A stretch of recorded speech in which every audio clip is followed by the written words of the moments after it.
when Dale was here, because you remember how Dale was, you know, you'd always be like, are you gonna swear during the? Okay, you're golden.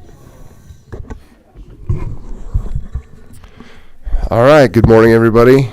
We're a little bit late this morning, and that's my fault. I apologize. Today is Monday, the 9th of September, 2024.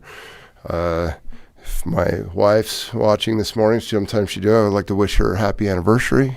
Ooh, nice. 30 years. Or do you remember? No, let me think. I have to do the math. 29. 29 today, so. Nice. Yeah. We figured out he's about 2 days. Yeah, John and I are about the same, Hey. pretty close. No, anyway, I appreciate everybody's patience with me this morning. We're going to start out our usual opening with our pledge and our prayer. We've asked Lieutenant Shalon Shaver if she would lead us in the Pledge of Allegiance this morning, and then our auditor, Luke Little, if he would offer a prayer for us. Unless you want to say the prayer, Shalon. Follow me in the Pledge Allegiance. I pledge allegiance to the flag of the United States of America and to the republic for which it stands, one nation, under God, indivisible, with liberty and justice for all.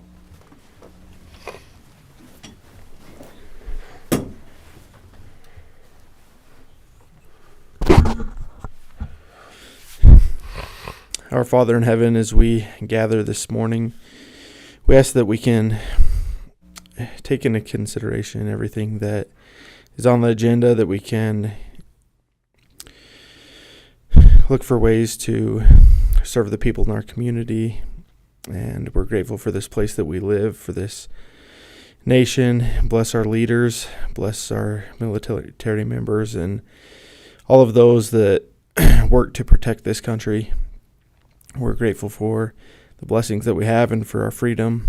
And we say this in the name of Jesus Christ. Amen. Amen. Thank you. Let's move on to our minutes. We've got two sets of minutes. The first set of minutes is a special commission meeting, August 1st, 2024.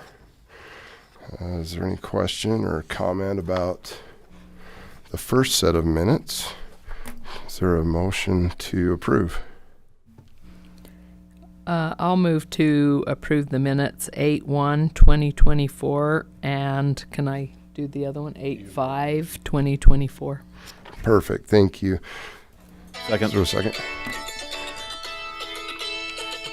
Hold on.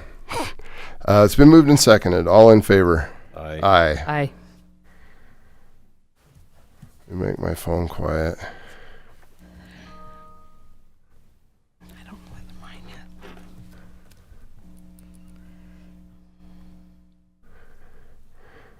Telling this person that I'll call them back or else they'll keep calling.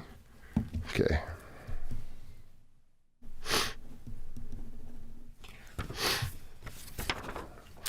We've also got the claims for payment from August 26th to September 8th. If there's a motion. Move to approve those. Second?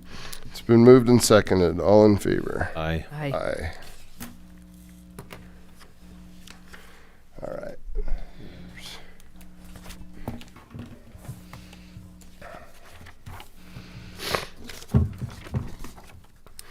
Okay, we'll move on to departmental reports. First up is Luke Little, our auditor. Come on up.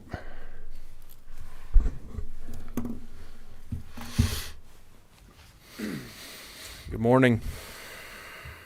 Okay, so we're getting into our busy season with preparing for budgets for next year.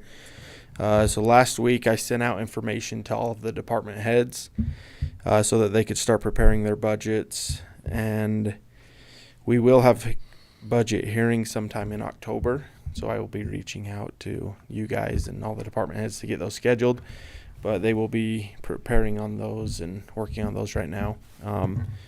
So I'll be working with anyone that has questions. I know we have a couple new department heads. It'll be their first year kind of going through the process. So we're we're starting to work on that. My office is still accepting property valuation appeal applications through next Monday, the 16th. Reach out to Kerry Christensen if you need an application. The Board of Equalization hearings are scheduled for later this month. So after the deadline on the 16th is when we will start having those hearings.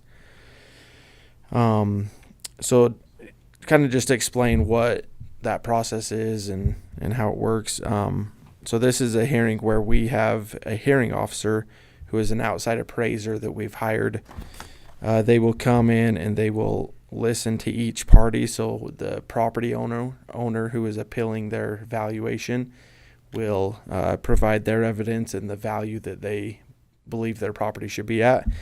And then a representative from the assessor's office who is over that area and set that value, they will also present their information.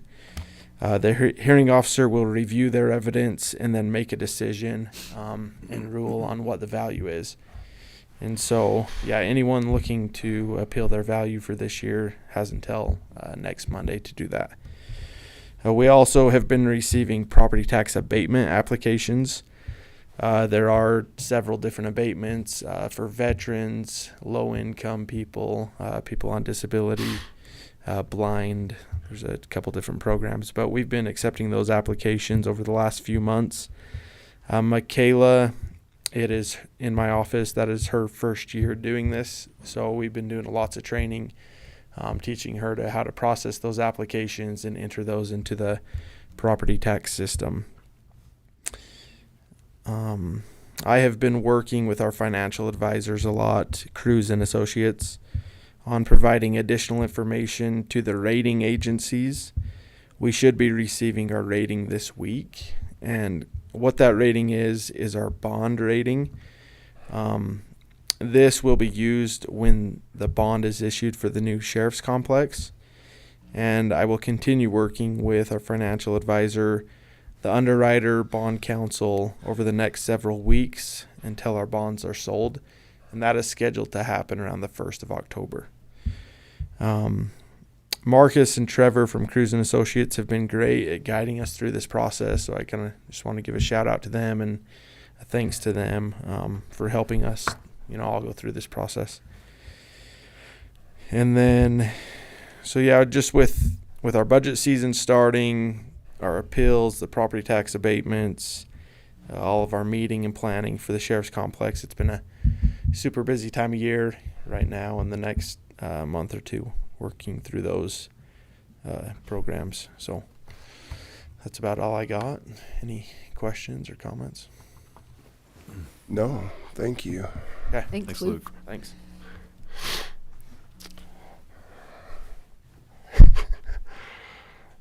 Lieutenant Shaver, come on down.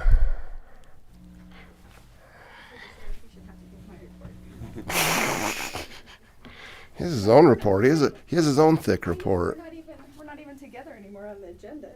I said it's because it has to be connected to me. Probably. We can switch. He can come up. You can tag team it if you want. It's all right. Whatever I makes figured you you guys didn't the want to be happiest. affiliated with him. I mean, sometimes. All right. So we're at 60% of our budget. We do have unexpected medical costs right now. We have an inmate, without giving out too much information, he has got a very high costing medication. I don't believe he's going to go anywhere for a little while, and his medication is about $25,000 a month. So that is going to be something that will hit us hard on our medical budget. Culinary, our costs have stayed pretty right around that dollar mark, which we and Rosa are very proud of. Our daily population has stayed pretty standard. We're about 170. Transportation has gone up. I mean, just as we just are at the liberty of the court in how many transports we do. Man hours for our work crew. We have spent a lot of time at the fair, so that's been good. Today they're helping take down some of the stuff over at the stock show. So yeah, Groom stays very, very busy. Yes, it's good. People call all over the county for him, and he tries to fit everybody in just as good as he can. I wish we had more inmates Well, that would be nice. You can that qualify to come out. you can talk to the court about that. I know. If we could get them sentenced before they sentence and release them, then we would have some more inmates. But I think they're still catching up.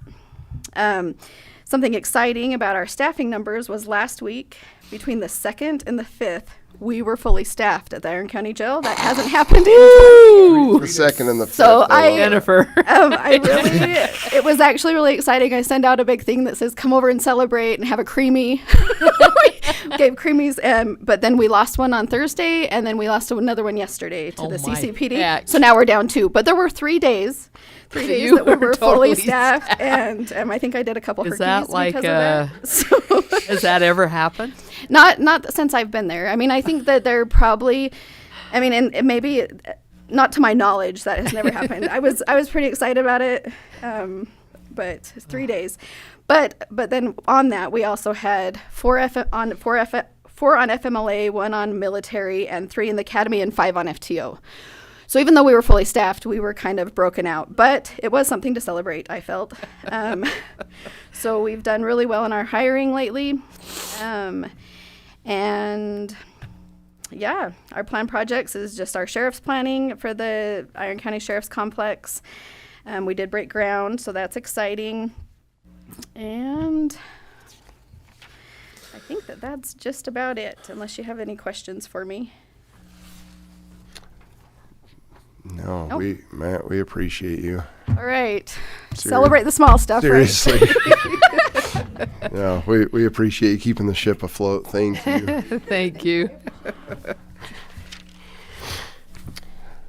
Maria, are you back there?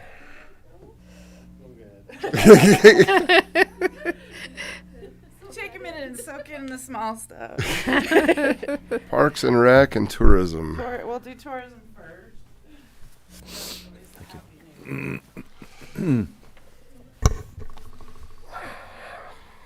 You. Okay, so tourism is doing well. Right now we're at 43% of our budget spent. Restaurant tax is at 42%. Collections, TRT collections are slightly lower than last year. I mean, like very slightly lower. And restaurant tax collections are up just about a tiny percent. But to date, our occupancy is up 4% over this time last year, and average daily rate is up 1% over last year. So I think that collections are maybe, we have people who are collecting who it comes in quarterly, and some people who collect and it comes in annually. So it's just one of those it kind of goes up and down during the year. I also think that Airbnb and short-term rentals, I think people are getting out of that business, and so that may have some effect on our collections. So we've been seeing that some of those have been. I heard that was kind of saturated for a bit. Iron County is very saturated with short-term rentals. And so with housing needs, I think people are taking those short-term rentals and switching them to long-term. So we're going to monitor that and see what's happening. You know, we did have a slow start to the year, and so that's also a part of the effect to the collections. We didn't have snow. So our ski season was a little bit delayed, but once it got going, it bounced back really quickly. So, but other than that, I think things are good. Let's see. Moving on. I always like to report on some of the earned media we've received, thanks to our communications person, Kaylee Pickering. We've had 104 positive articles to date, resulting in $8.9 million in advertising value equivalent. We've had some really nice hits. We just had an Outside Magazine hit with listed Cedar Breaks as one of the 13 most beautiful places on Earth you've never heard of. I read those articles. That was a big deal. That was a big deal. Because the rest of them were all over the world. All over the world. So we were and we've had some really nice response pieces to that as well. And then just over the weekend, we heard that Bryan Head Resort was listed as one of the top 7 most scenic ski resorts in the world from Powder Magazine. So Wow. we're getting some really nice media coverage. We've hired Max Connect to be our new advertising agency. They are out of Riverton. They also SUU is also one of their clients, so we feel like this is going to be a good partnership. And they have really good ideas, and we're excited about working with them. On August 22nd, the Cedar Breaks Visitor Center opened to the public. Marilyn attended with our staff. That was quite a deal. That was 10 years in the making. We've provided about over several years $500,000 funding towards its construction, and we were excited to see that it's finally open. And when you think about, for 75 years, the visitation was going through a 650 square foot cabin there on Point Supreme, to moving to this really nice state-of-the-art visitor center. This is exciting news for all of us. I'm going to stop you right there and give you a shout out. And she hates when we do that. But Maria appreciate it. had the vision that we really did need that visitor center there in the beginning. And she kind of had to go up against the board to be able to give the 300,000. The initial 300,000. 300,000, and that wasn't even to build. That was just to study, to get some of the Construction drawings, and yeah. Yeah, they told us that they didn't even know we committed to the construction documents without even knowing if they would ever build this building. So it was a risk, but It was a risk, it was a risk worth making. And Maria, had the foresight to know that was a good risk to take, because now look, we've got it. It took 10 years. It took us 10 years. 10 years to get it done. But there was several people at the groundbreaking that come up to Maria and thanked her so much because it it was a big deal that she helped make that happen. And I will say, it's an amazing building. It If you is. get a chance, go check it out. It That is. tree in the middle is Yes. just Yeah. It's so cool. so cool. So we're very happy. That was a good day. Moving on, so because we're running out of time, we don't want to take up too much time. But we've been partnering with Cedar City Economic Development and Southwest Tech and creating a podcast called Explore Local. David Johnson is the host, the director of the Economic Development Office. And basically, it's a podcast about why Iron County is a special place to live, work, and play. It will premiere later this month. You can find it on Spotify, Apple Podcasts. I'm hoping that there'll be at least 2 episodes put out every month. But we're gonna have some great guests. Just people we've had BZI, and then we've had John Oglesby from the Summer Games, and so basically it's just another way for us to communicate about our county, and particularly like small business, and I'm really thrilled that we were able to do this. And along those same lines, we have created an Explore Local video series, which celebrates local businesses who particularly have an impact on our destination. And you can catch that series on our YouTube channel at Visit Cedar City. And then just the last part here, I've mentioned this before in our tourism updates, but we've partnered with economic development on a mobile tracking database software that helps us understand who's coming into the county, where they're going, how they're spending their dollars, which is called Placer AI. One of the reasons why we love this report is because we get real-time data. It's within 3 days of an actual event or a time frame in which we can have a better understanding of what's happening. And so I have attached to your report, so your favorite event, the Iron County Fair. Absolutely. so we ran a place to report on the Iron County Fair, or the Iron County Fairgrounds is what, because basically we draw a line, like a box around a certain area, and it tracks the mobile devices that come into that area, and then it gives us an idea of who they are, not particular person per se, because we have to be, privacy is very important and it's protected, but it gives us an idea of their demographics, where they're coming from, some of their spending habits. It depends on how granular you want to get. But so according to this what we ran for the time frame of the fair from August 16th through September 1st, there were 26,000 visits and 19,000 unique visitors. So visit frequency was 1.38, so at least once, a little bit over one time. Average dwell time was 66 minutes.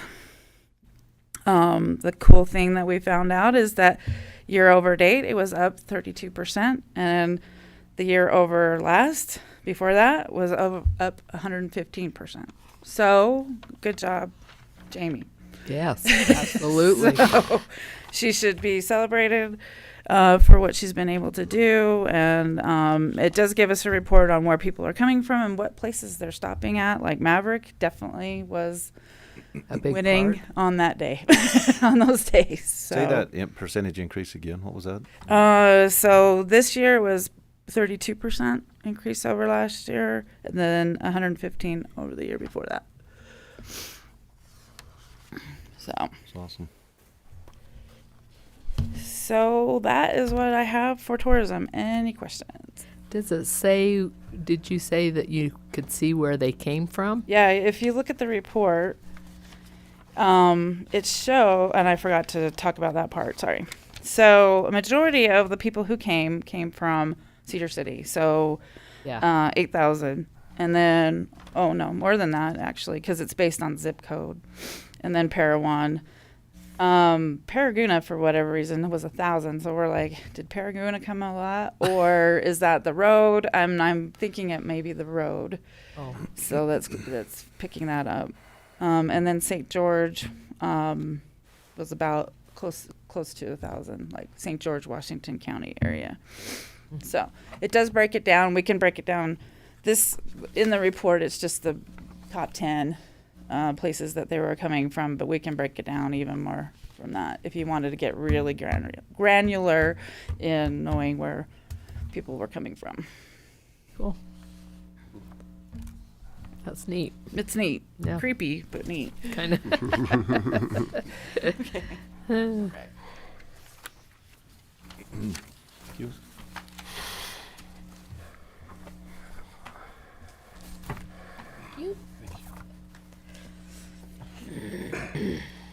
Okay, Parks and Rec. So we're at 56% of our budget. We are going to be over our budget in our training and the shooting range. The training, we actually ended up sending Peyton with Bryce to the water conference so that he can help us do the water as well. So now we all have 2 people on staff who can do water testing.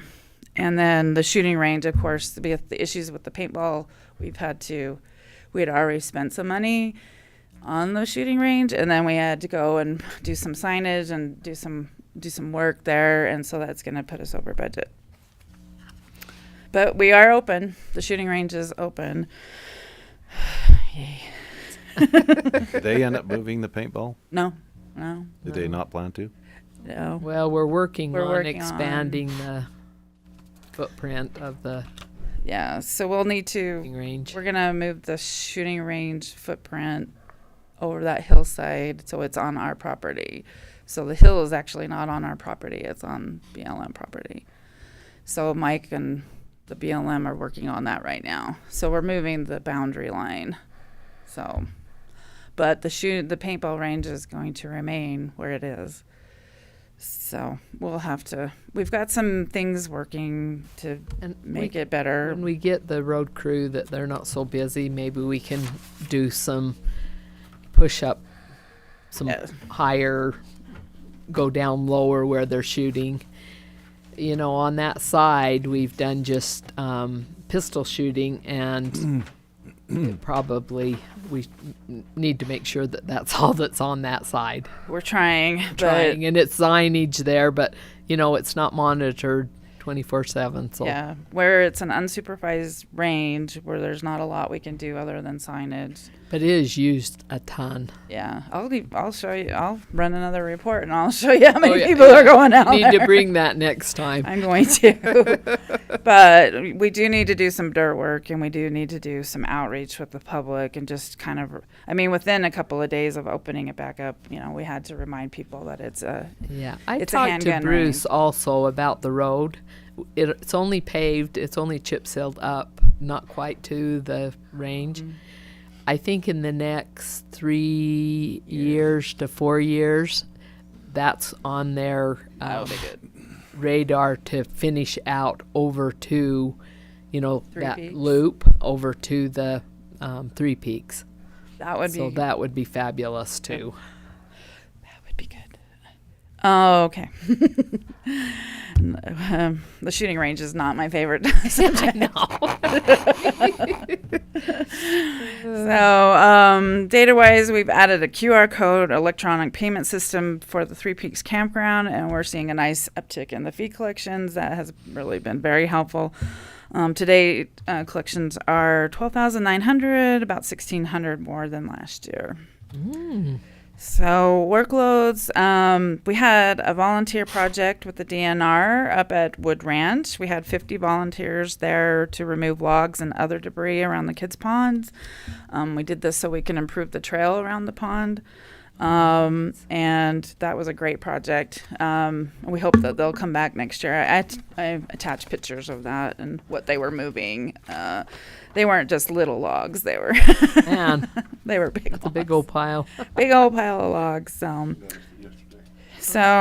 with the monsoonal rain, we did have a bad water test in August, so that required us to shut down the system while we worked that out with the state to get a clean test. And we're back up again, and the water's fine. So, but we are going to have to start looking at what we're going to be doing with Wood Ranch and the water system up there, just because of it's just the naturalness of the land and how things can just get into the system.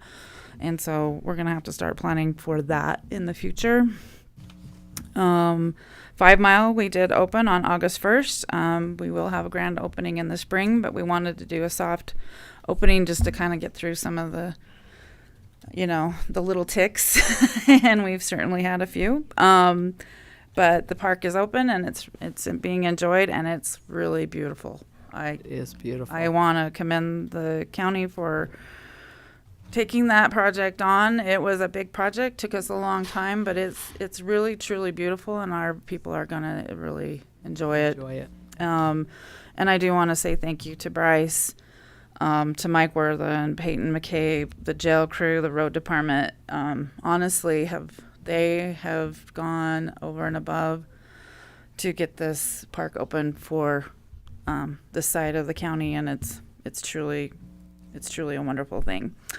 And then Three Peaks, we've repainted the bathrooms at Three Peaks, and we hosted one of our biggest events, which was one of the high school mountain biking, and I attached a report There you go. about what that was doing, how that's a big impact. But I wanted to point out we had for that race, which is a regional race, we had over 5,000 visits, 3,000 unique visitors. It was up over the last couple of years, about 2,000 people, about 2%. The one thing that I found really interesting is like it tells us the household income of the people who are participating. And I mean, you know, you can definitely see that this is a race that attracts definitely some higher income families. And, most of them were coming from, surprisingly, from the Lehigh, but it's a regional race. That makes sense. They were coming from Lehigh, Heber City, Midway, Spanish Fork, and American Fork, Salem. So made sense because it's a region race, but does have a nice impact on Iron County economically. Are we doing the state one too? We are doing the state one in, let's see, the dates. Let's see. Oh, I don't have it on here. It's in October. October. Yeah. It's like the middle of the month. Yeah. So we have another one coming up, and we should be good. Yeah, we had one over the weekend. Oh, you did? Where was that one from? No, we didn't. No, we have one in October. I apologize. Yeah. So, and then just the shooting range, we've talked about that, but we do need to continue to work on getting that boundary changed. So, other than that, any questions regarding parks and recreation? Okay. Awesome. Thank Thanks, you. Maria. Before you go, no, just thank you for everything. But it's been interesting. I've had the opportunity over here in Parowan to talk to some folks this last week after Labor Day. The restaurants over here were expecting, a drop off after Labor Day, and it's been the opposite. They've actually had an increase. Wow. Yeah, we noticed it over this weekend too, and so I'm gonna pull reports as soon as we can. Like, let's see, 3 days. So as of Wednesday, I can start pulling reports to start seeing why were so many people here. I think it was just those that didn't get to go on vacation decided to go on vacation. Go now. It was it was interesting. So a couple of different places that I talked to actually, ran out of items because they thought, well, we're going to drop off after Labor Day, so they cut back on their orders and stuff, and then they're like, this has literally been our biggest week of the summer so far. So Well, I just thought of something too it's kind of about. interesting. Yeah, that is interesting. Up at the 5 Mile, Thane had told me that some kids were up there and they had started fires. I know that we can't have fires, right? So we can In the pits. In the pits because it follows the same rules as the Forest Service.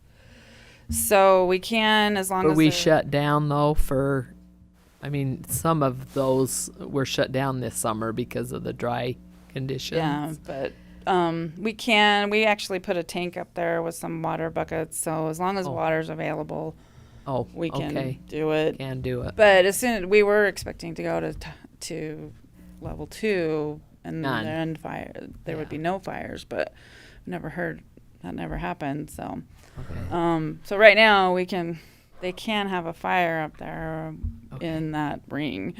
Yeah, the approved ring. Yeah. Just as I guess on a side note on that, with my other job with Parowan Police, I check on that most nights that I work. After hours, when I drive up and make sure there's nothing smoldering or burning, and there hasn't been any issue. Well, that's great. I haven't had anybody. I haven't caught anybody in there after dark, and there hasn't been any fires. I've gone up and checked it. Well, I'm glad you do because I think that's maybe an issue. No, that was we discussed that as part of Your little tour cooperation around. between agencies and such, and that there hasn't been any problems. Well, that's good. Great. Thank Cool. you. Yep. Sheriff. Good morning. Morning. Just to start, I'll lovingly and kindly remind John and Chanel that the jail is still part of the sheriff's office, and so even though that they put everything on the agenda according to alphabetical order, that they could go to sheriff's office and then do a sub corrections and then patrol, so that Sean doesn't feel like she's been ostracized. So, just before I really get started here, I just want to take a minute and talk about the Man Up Crusade. The Man Up Crusade is a charitable event. It was started by the wife of a sheriff up in Idaho to bring attention to the problem of domestic violence within communities, and to provide a mechanism where sheriff's offices are able to raise funds in conjunction with PRCA Rodeo for their local domestic violence shelters. And I want to express appreciation to the Cedar City Rotary Club that purchased T-shirts for us to sell at our first Man Up Crusade event here at the Iron County Fair, and for the Fair Committee and the Rodeo Committee that just did a lot of work to be able to bring the Man Up Crusade here for the first time in conjunction with the Iron County Fair and the PRCA Rodeo events. And then, of course, PRCA Rodeo, because they've been a partner along with Western State Sheriffs and now the National Sheriffs Associations. So we had the opportunity of doing the Man Up Crusade the first time here at Iron County, at the Iron County Fair, and we were able to raise just over $10,800 for the Canyon Creek Women's Crisis Center. And so we very much appreciate everybody that had a role in that, including our citizens that came and supported this important event. So thank you very much to everybody for that. Jumping into our presentation here today, under our current law enforcement issues, our Metro SWAT team so far, between search warrants, arrest warrants, and other high-risk calls, have been called out 19 calls year to date. We're more and more using four-man contact teams to help do search warrants with the task force because of the threat that is increasing with these drug warrants. You know, we're getting a lot more guns involved in these search warrants, and you know, a higher threat of violence. So we want to make sure that we keep everybody safe, including the perpetrators, and we do that by making sure that we have properly equipped and trained teams to be able to serve those dangerous warrants. You know, and the problems that we're seeing with the drug activity here in Iron County comes right back to the open border policy by the current administration. This is a huge problem. We see more and more cartel activity coming across the borders. We see more and more risk all along the borders and coming into our communities, all because of the open border. That's something that just has to stop. On our current law enforcement issues, just on our numbers here, I know that slide is a little bit small, but the first number is our current number year to date. The second number is what I reported last March in our first brief. So as you look at it, you'll be able to see how dramatically these things have gone up just since March, since the first of the year. So abandoned vehicles, 19. That comes back to not having a vehicle inspection program anymore.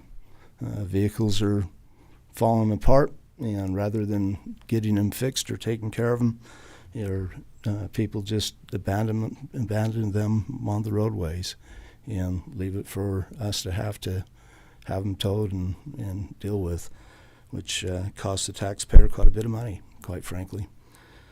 Aggravated assaults, 10. Aggravated robbery, 1.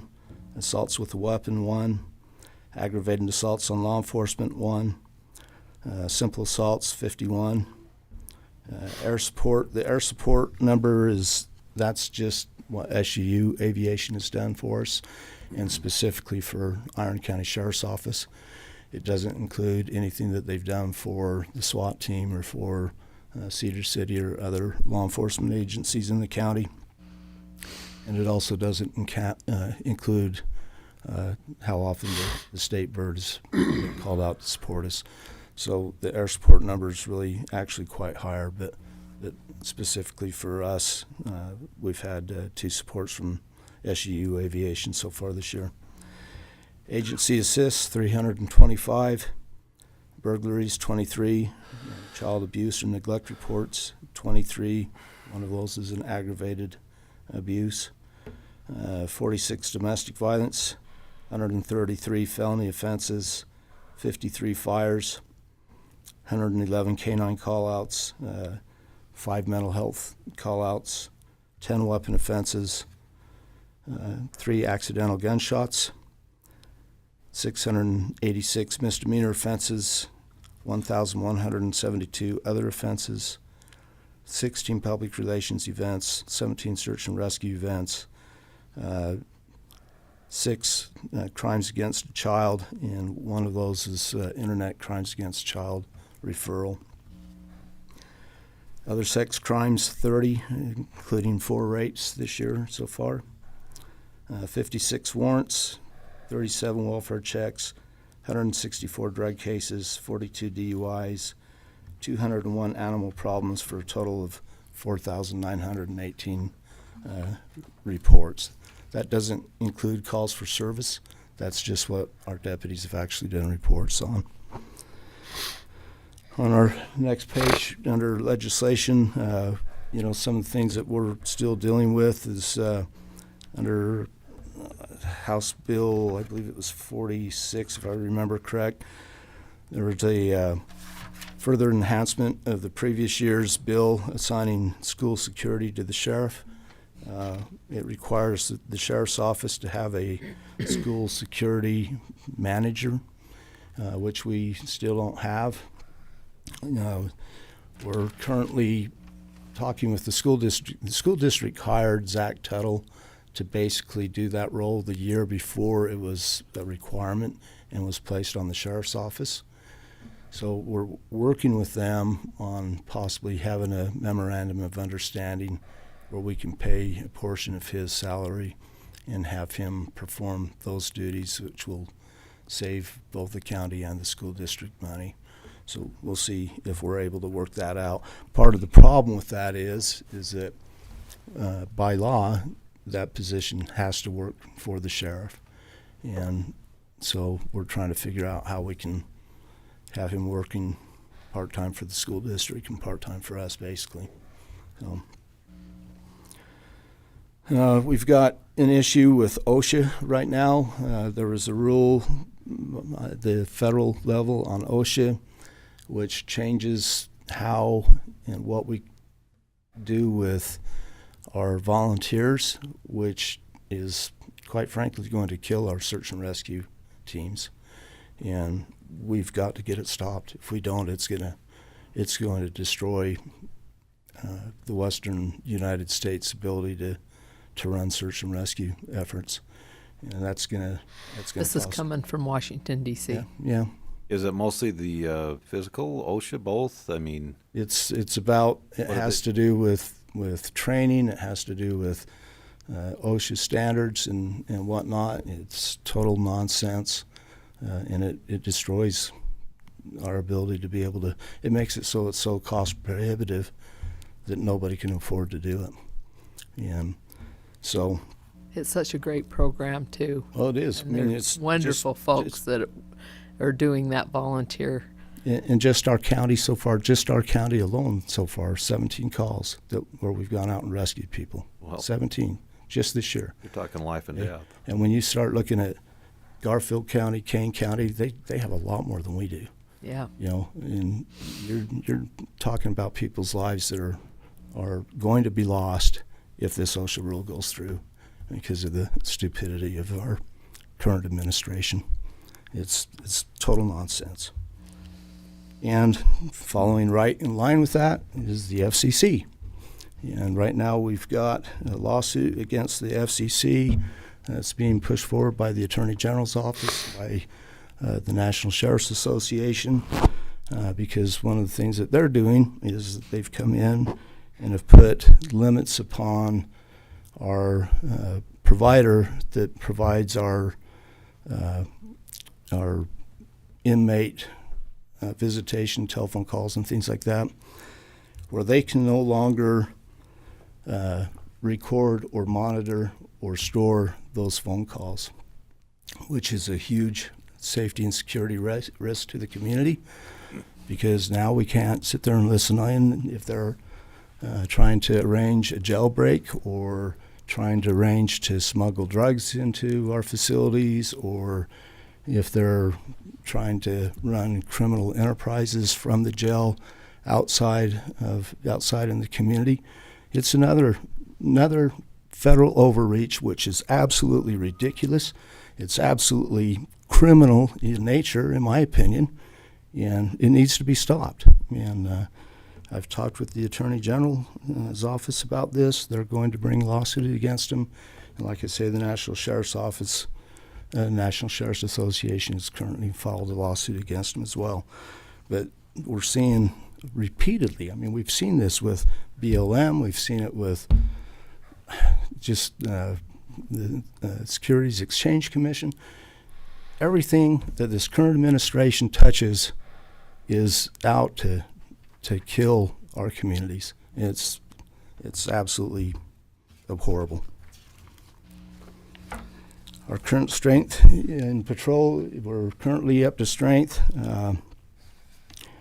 We were able to finally purchase our explosive detection dog through funding by Friends of Iron County Sheriffs, in part through our own funding. That team will be going up to post in October to get that dog trained and be able to bring it in to start working within our community. On our future ops, I was recently shown a graph that shows that Cedar City, just Cedar City, has so far approved over 5,040 individual housing units to come into Cedar City. That doesn't include what's coming into Iron County, what's coming into Parowan, Enoch, Bryan Head, Canaraville, any of our other communities. Just that 5,040 will probably bring nearly 20,000 people into our community, not counting what's going on with the rest. When you start looking at staffing levels for law enforcement agencies, it's typically one officer or deputy per 1,000. So just by that number alone, we need to increase our agency by 20 patrol deputies. I realize that's not going to happen right now, but that's the impact that all this growth is having on our community, is it's putting all the law enforcement agencies in the county behind the 8 ball. Here about 15 years ago, West Valley City was in a similar situation. And at that particular point in time, when an officer checked on duty, they were 45 calls down in the CAD. They never got caught up. They couldn't get caught up. And so they became a strictly reactive law enforcement agency that was strictly doing trauma. Who's bleeding the worst? What's the most serious crime that's taking place? That's what they were dealing with. The property crimes went by the wayside. They just didn't have time to do it. They couldn't get to them. And that's not the situation that we want to be in ever. You know, we want to be a proactive law enforcement agency. We need to be a proactive law enforcement agency. We need to be able to address the needs of our growing community. And so it's just very basic, minimal. I mean, this is the minimum that we can get by with. We're going to be asking for a county school security manager, which is required by law under House Bill 48. And as I already said, we're looking at a MOU to try to bring Zach on and see if we can work that to save everybody some money. Going along with that, we've got to have a training officer that's able to do the background investigations on the guardians that are required. We're having to do a minimum of 25 guardian background investigations. That doesn't count our own deputy background investigations and whatnot. It costs us about $450 per background investigation, and it takes a substantial amount of time to do those. So we've got to have a training officer that's able to do those background investigations, and also to be able to do the training that we're required to provide to those guardians and school teachers that may choose to be armed within the schools. We've got to have an additional full-time crime scene investigator. Currently, I have one full-time crime scene investigator and a part-time crime scene investigator. I've got to have 2 full-time. We just are just getting overrun with the amount of evidence processing and cell phones that we have to search and different things like that we just don't have the personnel to keep up with that. We need to have a full-time animal control deputy. Our animal control part is just getting out of control. I mean, our shelter is constantly full.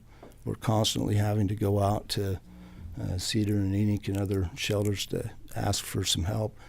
A lot of times we ask people that have located dogs if they can hang on to them until we have a space in the shelter or until we can find the owner.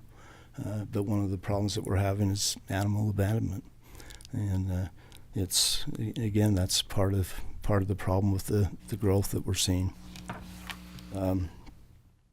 As far as deputies, I've got to have probably 2 to 4 more patrol deputies. I really need more than that. I probably need at least 6, but if we can get 2 to 4 more patrol deputies to be able to respond to calls, that's going to help. And 1 paper service. Again, on the civil side of our duties, we're just overrun with paper service. So those are some of the things that we're looking at as far as our budget year for the coming year. With vehicles, we're having difficulty in getting our mobile radios.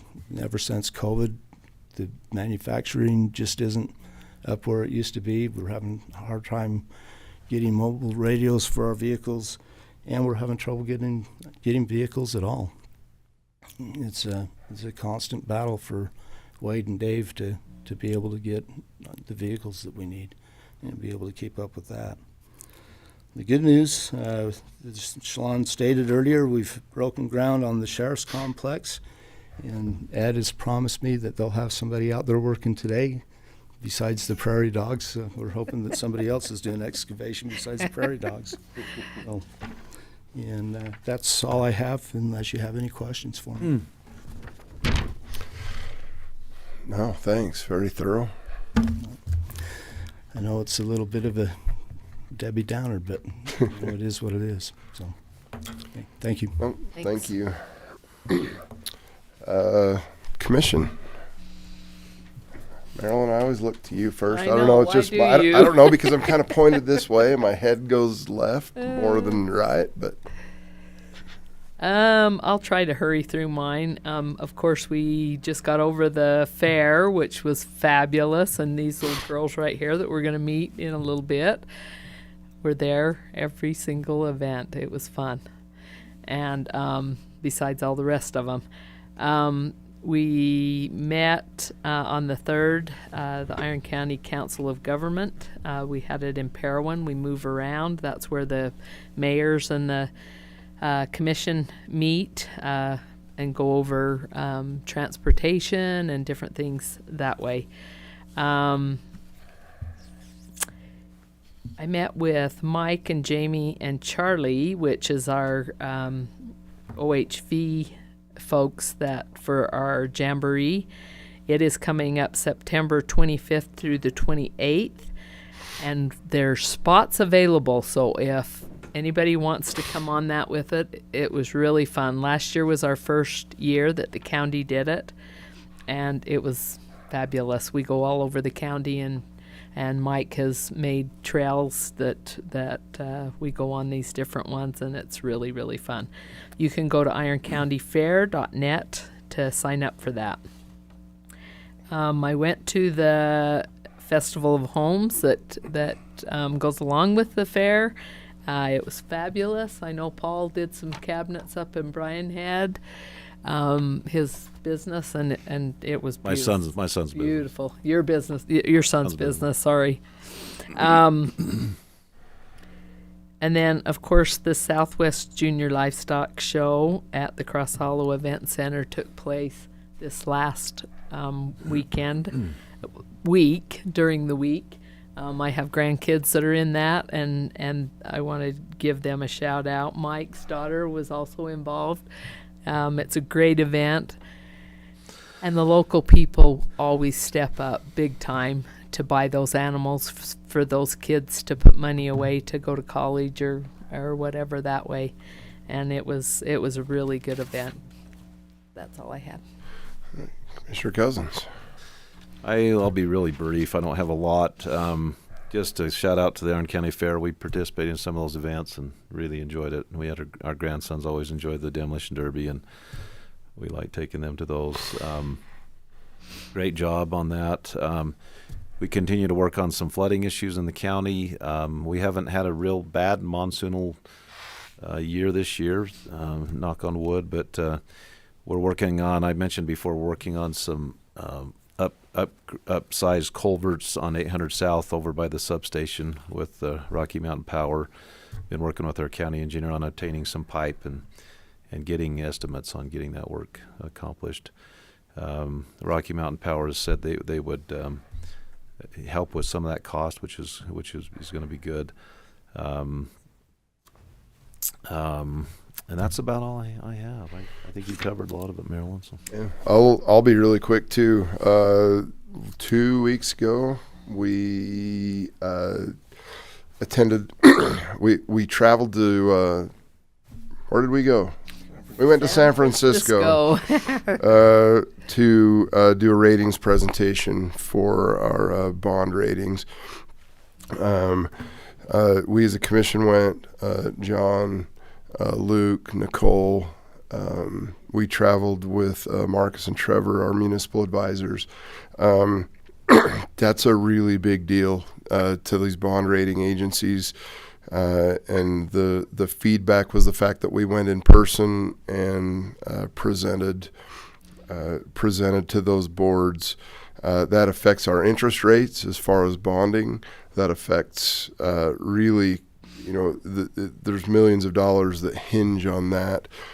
We were able to, it was a marathon trip, out one day, back the next. But I think that it really made a big difference in meeting with those bond rating boards. Just on the economic development side, there's a lot going on. We've sent out several letters of support for some potential projects through I can't remember the acronyms change, but through EDC Utah, through the governor's GOEO, the governor's Office of Economic Opportunity. So we've been on top of those things. Marilyn mentioned the livestock show. It's just a cool event that our kids participate in, for months and months, preparing animals.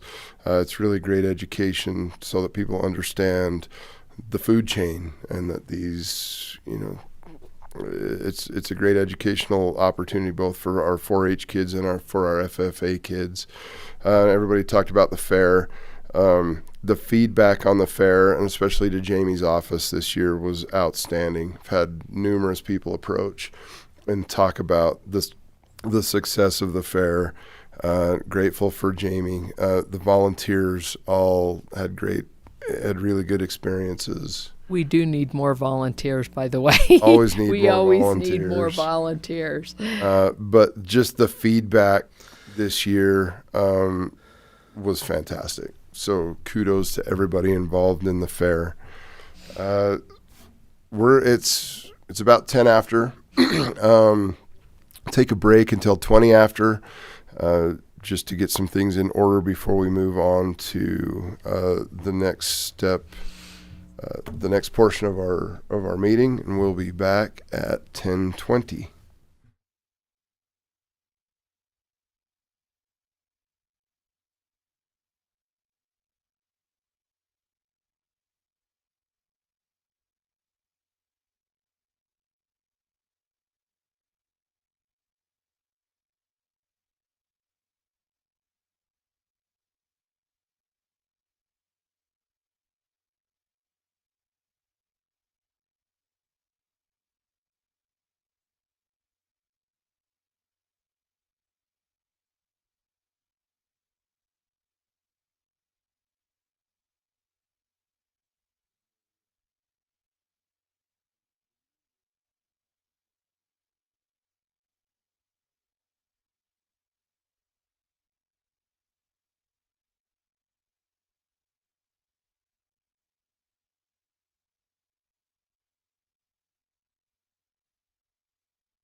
All right, we're back on the record.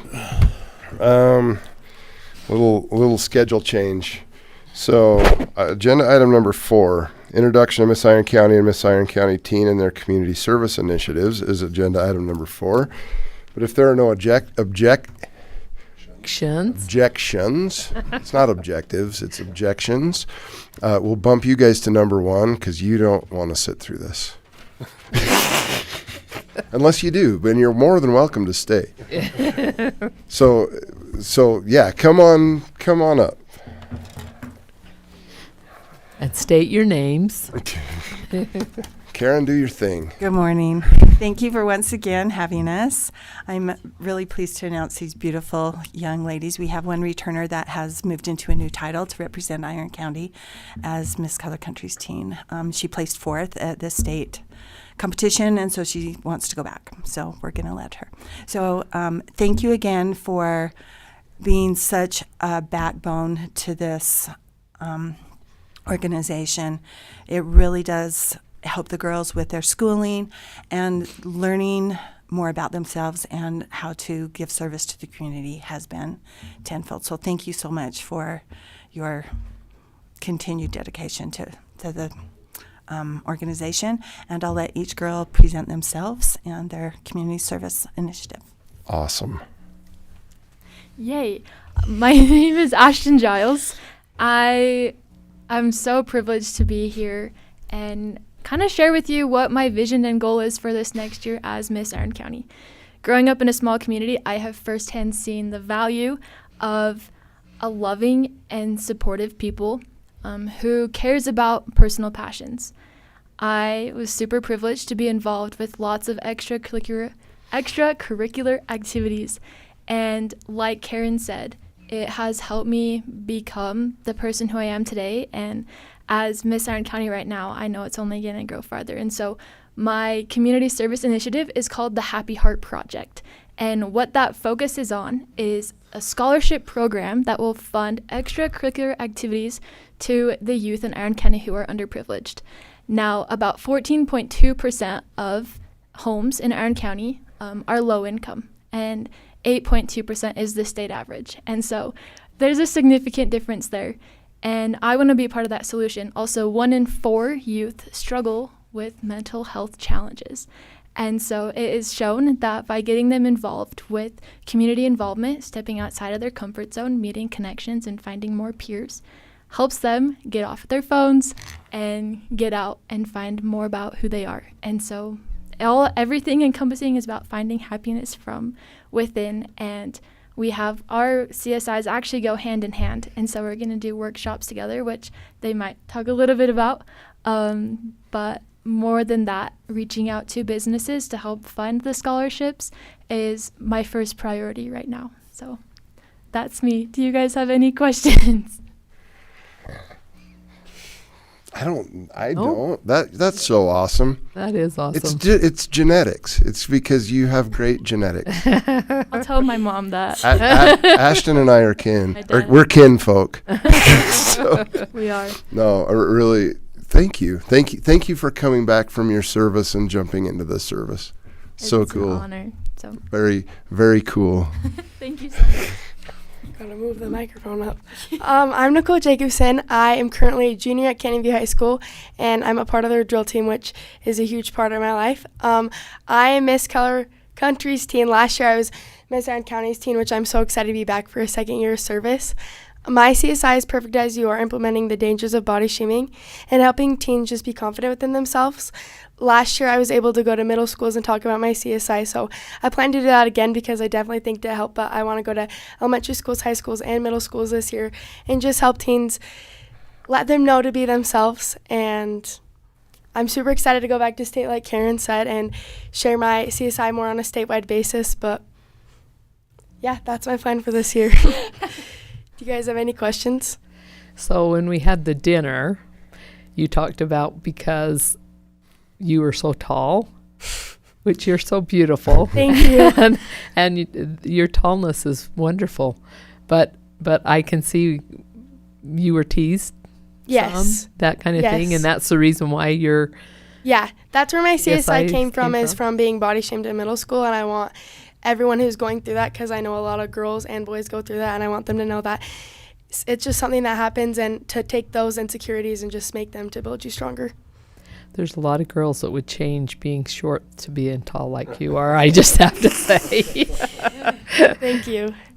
Now, congratulations. That's, Thank you. I mean, Nice. thank you for, I mean, that's such a worthwhile project. Thank you for all your efforts. That's so cool. Thank you, guys. Thank you. Hi, I am Reagan Reynolds, and I am currently your Miss Iron County's teen. I am a freshman at Canyon View High School, and I am so grateful that I was able to come and talk to you today. My community service initiative is Staying Physically Fit Keeps You Mentally Fit. It kind of goes along with what Ashton's CSI is, but my CSI specifically focuses on individuals improving their mental health through physical activity. I planned for this year as I plan to dedicate a month to each school and talk to them about how important but how fun it can be physically active and how much it can help your brain. So far, I visited a kindergarten class at Fiddler's Elementary, and I had so much fun being able to talk to the younger kids and show them how fun it is to be physically active and how important and how much it can help them. I got to do ABC yoga with them. That was so much fun, and that is my plan for the year, and I'm so excited to be more involved in my community. Do you have any questions? No, but again, Awesome. thank you for Yeah. being involved. I mean, this is such a cool way that you guys can actually give back to your community and have some influence on your peers. I appreciate you guys and look forward to working with you this year. It's very cool. Yep. Thank you so much. They want a picture. Yep, we have We we always have have to the do traditional picture. If you guys would like to come up, and we'll stand by the sign.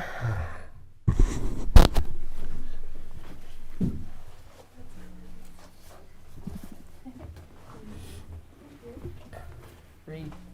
Oh, John, can get her right back.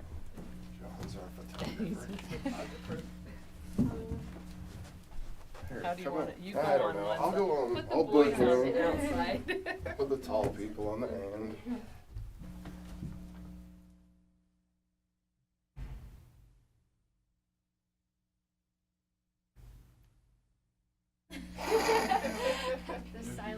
Is that in the middle of it?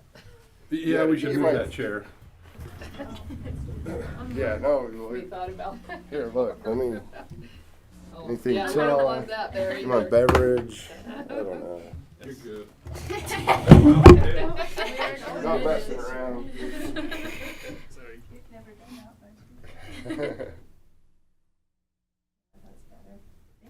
Thank you guys. Thank you guys. Thank you. Thank you. Thank you. Appreciate you guys. That was so fun. Thank you. Good. So good to see you. Well, back. Now hopefully your screen will still work. Karen Entz, she didn't say her name, and we appreciate her so much. She is so fabulous with these girls.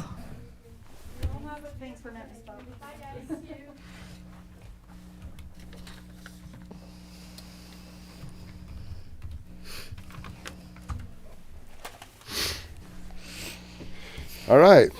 We'll move on to agenda item number 1, which is, excuse me, public hearing, discussion and possible approval of a proposed zone change from agriculture 20 acres, A20, to rural agriculture 20 acres, RA20, for approximately 151.68 acres within the legal description which is provided, which is located at approximately 7,000 west, 4,000 south, Cedar City, Utah. Turn the time over to Reed Erickson. Thank you. This item has been on your agenda last month, but we had failed to have a recommendation from the Planning Commission. We did hold a public hearing last time, but we have advertised again for a public hearing in case there are those who still wanted to comment. This is a property that is located, I had here the on the screen the zone change on the left, but on the right, the purpose of the zone change is to be able to qualify for dividing the property into 7 20-plus acre lots. It is 151 acres, so there are 3 lots down on the south it doesn't really show up very well, but down here along the south side of this property, there are 3 lots, and then there are 2 on each side for 7 lots. Of course, this won't come through the public process because it's a preliminary subdivision of less than 11 lots, so it's approved by the Land Use Authority, the Administrative Land Use Authority, so it won't come to the Planning Commission or the County Commission. But the property is located just on the south side of Cedar Valley, off of Vandenberg Road, 4000 South. You can see where the star is there, just west of the Hamilton Fort interchange. The property is zoned currently A20, and the purpose for rezoning R to RA20 is so that it qualifies to be able to be subdivided. We years ago, said if it's going to be focused primarily on residential, we don't want it zoned agricultural 20 anymore because there are too many uses in the A20 that would conflict with residential uses. And so the properties to the north across the street, as you can see, are zoned RA20, and so this property would then also be zoned RA20. There's nothing currently on the property. You can see around the property on 3 sides there are hay pivots, agricultural alfalfa fields, and there's grazing on the property currently. The property would be served by a private well with septics, and there is no central water system out in that area or no sewer system, and that's why it's in a Tier 4, and that's why they're limited to 20 acres, is because of the lack of infrastructure in the area. And so the property is meets the criteria as we've discussed. The Planning Commission recommended, but we need to continue the public hearing on this, and then we can take action. Great.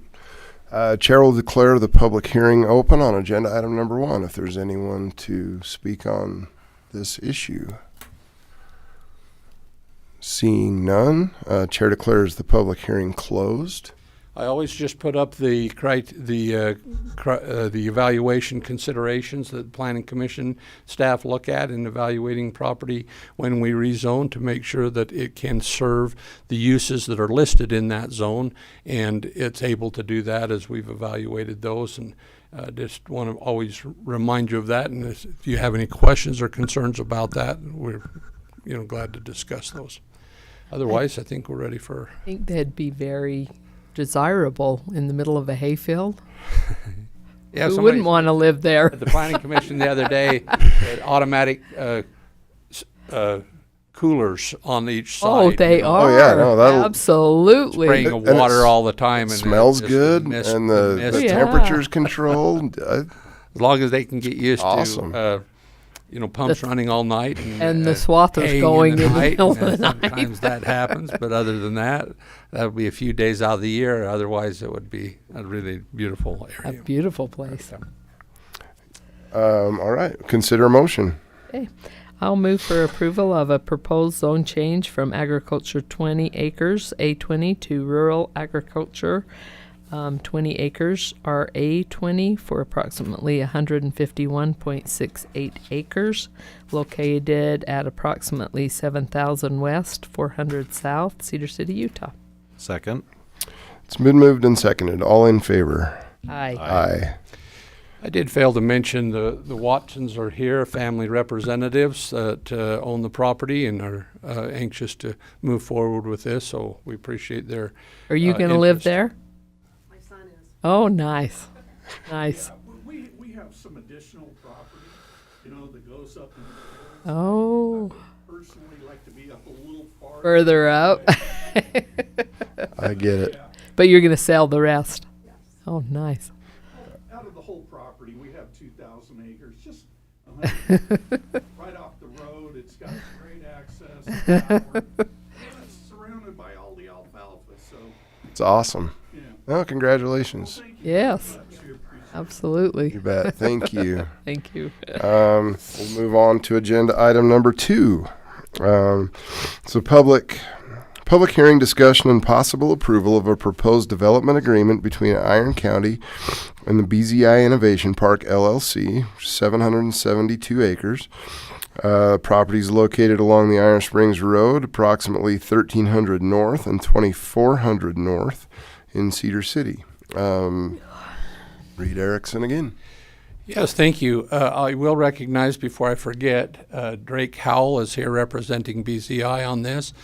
Development agreements, as you're aware, present an opportunity for the county and a developer to enter into a contract for special reasons as outlined in our ordinance. There are things that we're getting as a county that you'd usually go above and beyond what normal ordinances require, and it assures the developer the ability and commitment from the county that we won't pull the rug out from under them as they're moving through their process, that we won't be changing the zoning, we won't be changing the regulations and making it so they couldn't complete their project as they've invested millions of dollars and start down the road, that they have assurance from the county that they're able to continue.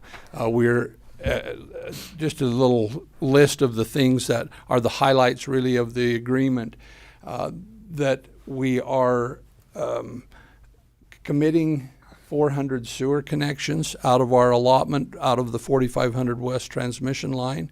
That's big for the county, but it also gives them the ability to know that they'll be able to have those connections and we won't give them away to somebody else in the process. We also are including some additional use and rule established under the agreement, primarily in the zoning ordinance. Let me just show you quickly what that looks like. There are some uses in our table of uses that don't maybe go as far and are as clear as what the developers would like to articulate. So we've got our own table of uses for this project that would be included in that 772 acres. And I've just outlined in green the uses that are being added, for instance. So you can just see that there's an ambulance service and an outdoor or automobile and truck repair, automobile and truck designated parking. So our table of uses, those uses are very broad, and we include a lot of things in with them. They felt more comfortable in that we would articulate those a little bit more, and so we've added those, and in the zones that they will have, which is light industrial, and then they would propose a zone change for part of the property as outlined here, with some residential up in the northwest corner of the property that would represent some R1/2 and some R4K for the benefit of the project and the area as they bring clients in and can help entice people to the park by knowing that there's residential close by, and that would provide an opportunity for some of that workforce close to the development and be commensurate with the development in the types of uses that they would include. So that's as a consideration as part of the development was the R1/2 and R4. Those rezones are not occurring currently. We have to go through the process of rezoning the property, but those are anticipated in the development agreement. And so I think we talked about the vesting and the commitment and infrastructure development. They're putting in a huge oversized sewer line. The county will commit to pay for the oversizing, and they'll be building a lift station to help service that area. And so a lot of that area will be sewered where it wouldn't have otherwise been into the central master plan, sewer plan for Cedar City and the sewer infrastructure out in that area, which will be huge for the future of development out in that area as well.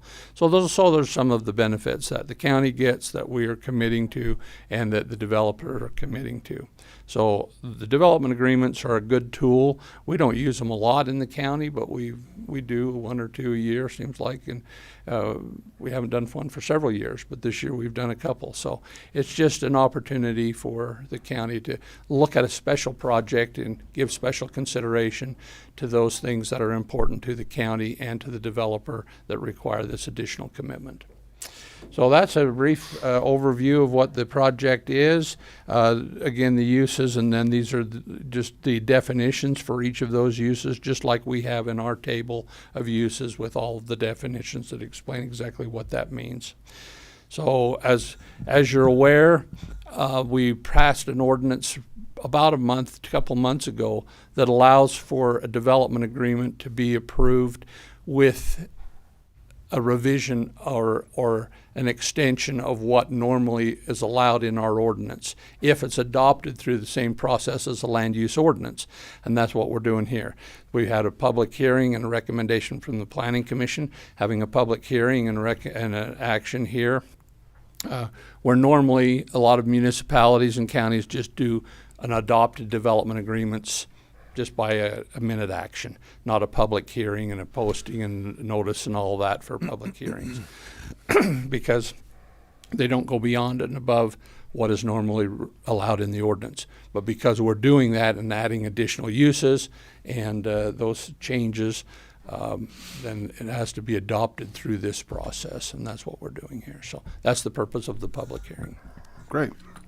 With that, the chair will declare the public hearing open on agenda item number 2. Any comment?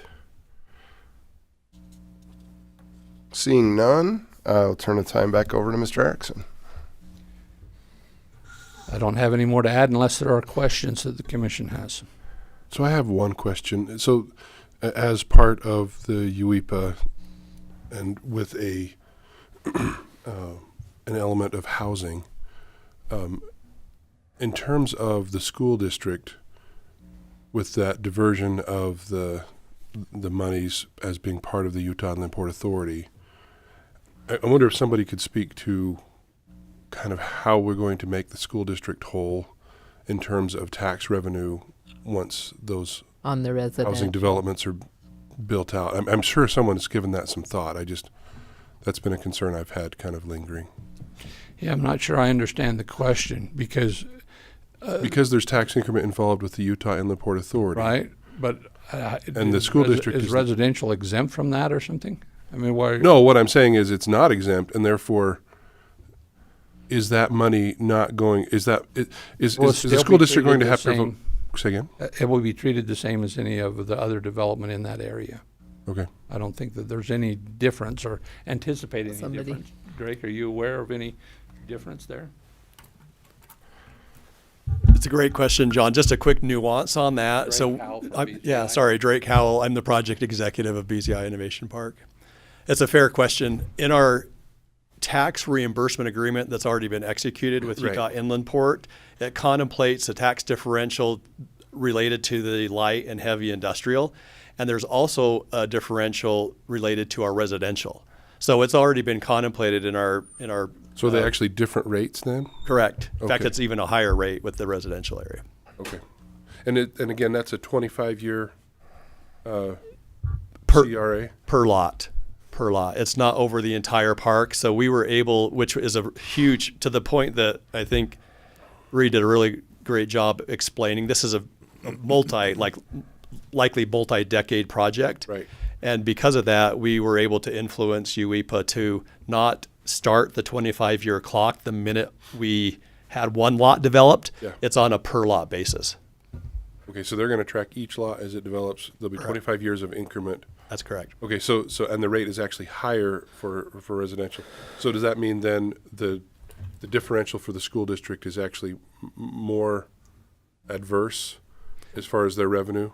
That's a very fair question. I am not prepared to answer that right Okay. now, but I'm happy to follow up with you and get into the details with you on That's great. that. And I know some of this is kind of after the fact because that's already been Right. done. But that housing element and then the school district revenue actually, I mean, it just concerns me that you'd have as many as 400 housing units, but not necessarily have revenue for the school district to bus for those the kids. children Yeah. entering the district. It And makes sense. It's support a very this fair further. point. Yeah. Anyway, that was my concern. Can I follow up with you? That'd be great. Thank you. Awesome. Thank you. Thanks. Thank you. Good information, but really not a part of this agreement. This agreement doesn't address that. It isn't related to this agreement. Okay. Other questions? No. Thank you. I think we're ready for action. Yep. Ready to consider motion. Okay, I'll move to approve the proposed development agreement between Iron County and BZI Innovation Park LLC, which is 772 acres. Property located along Iron Springs Road between approximately 1300 North and 2400 North Cedar City, Utah. Applicant is BZI Innovation Park LLC. Second? Moved and seconded. All in favor? Aye. Aye. Just kudos to Reed. You know, in the economic development world, somebody ignorant. Did you do that intentionally, John? I don't know who that may have been. I don't know if you're having an upside down day.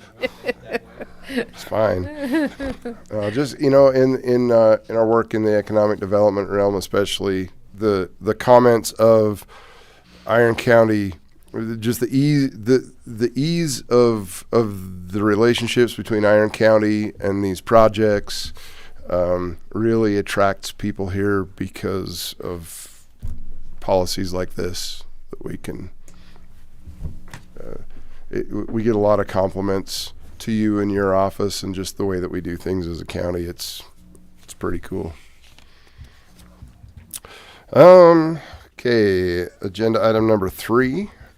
Public comments, 3-minute time limit per speaker for public comment participants. Should not repeat others' comments, only items that are not on the agenda. No items related to the commission's role as an appeal board. Comments should be directed to the commission with no attacks on others' characters. Is there any public comment this morning? Oh, okay. All right, seeing none, we will move on to, that's agenda item number 5, right, John? Yes. All right. We're going to move on to agenda item number 5. Notice of recent settlement agreement with Black Iron LLC, Utah Iron LLC, the Utah State Tax Commission, the Centrally Assessed Division of the Utah State Tax Commission, and Iron County. Is there, Sam? Our outside counsel is present. He said just give him 5 minutes and he'll come on up. So Oh. you want to just table that briefly? Okay. Sorry about Yeah, that. no. Oh. I know, I'm looking. He was like ready to go. I didn't see Tom. I didn't know if, because a portion of that may be in a closed session, which would be very brief. I didn't know exactly how we wanted to handle that, but we'll move. You say Reed's queued up for number 6. Yeah, we're going to go to agenda item number 6. Discussion and possible approval of a contract to Kimley Horn Consultants for development of a Safe Streets for All, SS4A, comprehensive transportation safety action plan in cooperation with Iron County and the municipalities within Iron County, Cedar City, Enoch City, Parowan City, Paraguna Town, Canaryville Town, and Bryan Head Town, in the amount not to exceed $600,000. Oh, sorry, Reed. Hang on. I think we're good. There it came up. Well, he's got a clicker on my machine. I There think you I go. did that. There you go. Thank you, Commissioners. This is an opportunity, as you're aware, as we applied, and I put Rich and I both on this agenda item, and he can add additional comments. But we applied for funding to do a county, a county-wide safety study to evaluate transportation safety concerns throughout the county. Cedar City had already applied for some funding and was around the $60,000 range, and they realized that that was not going to be sufficient to do what they needed to do in the city. So we applied for a county-wide project for $600,000 and were awarded that contract, or awarded that agreement with the Federal Highway Administration to do a study, and Cedar City turned back their money so that they could participate and we could do a county-wide study. So we engaged the RFP process and had 3 responses from consultants to do this work.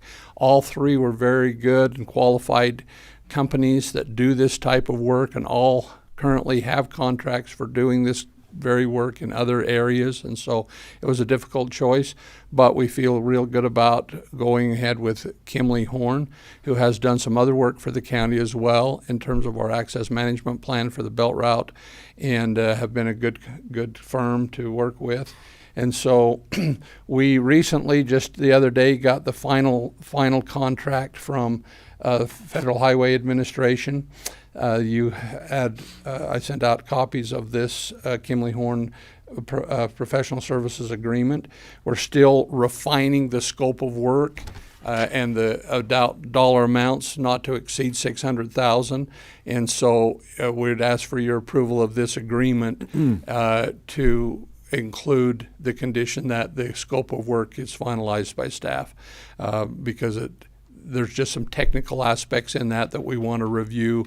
When we contacted them last week, they sent us a draft agreement and a draft scope of work, but we haven't had a chance to go through that scope of work and make sure it covers all of the federal requirements. So we just want to make sure that that's included.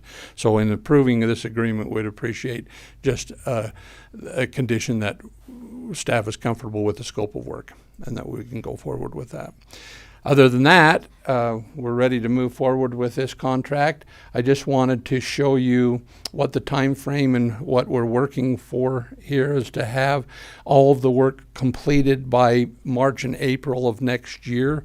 So this would be done immediately and go through the winter so that then the projects could be identified and we could apply for funding in the next year's cycle for implementation grants and demonstration grants. Those are the components for which you need the study done first to identify the problem before you can apply for a solution, for funding for the solutions. And that's why we're trying to hurry and get this through. It's just taken a while for us to get the federal contract and agreement approved, and it's been months in the coming. Once we were awarded the money, we waited for a while and said, well, we're going to go ahead and get the consultants on board first through the procurement process, and we actually have a meeting this Thursday with the Federal Highway Administration to review all of the federal requirements that we have to do through procurement. And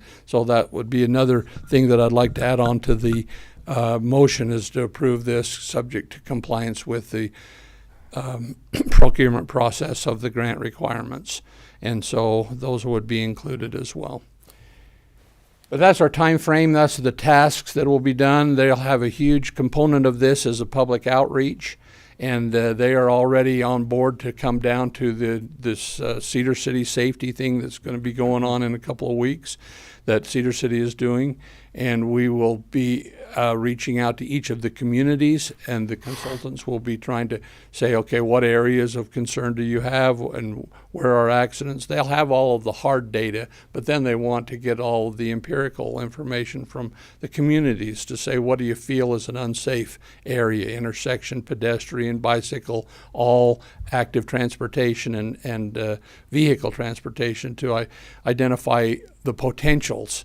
Maybe we haven't had a serious death or a serious accident or a death in a particular area, but everybody knows that it's just a matter of time. We want to identify those, and those will come through public hearings and outreach programs and surveys and things that the community will be doing. And so we would like to put everyone on alert that this information is being sought. We're looking for it. Please contact us to provide that kind of information. That'll be going on for the next several months as they try to gather that information and let the public be aware of that, so that those things can be taken into consideration. Rich, do you have anything to add to that? No, I think Reed has explained it quite well, and I think that this is a great opportunity. It's a $5 billion budget, but their steps are required: planning before implementation, and that $5 billion is available in a window, and that's why we jumped on it early. It seems like it took a while just to get federal approval and things, and so we, as Reed said, while we were still getting that finalized, we began the consultant reach out project, and they basically have come in almost together: approval and this bid to do the work. We're very happy with Kimley Horn. We were very happy with the other two consultants. It was very close. We did not make this decision lightly.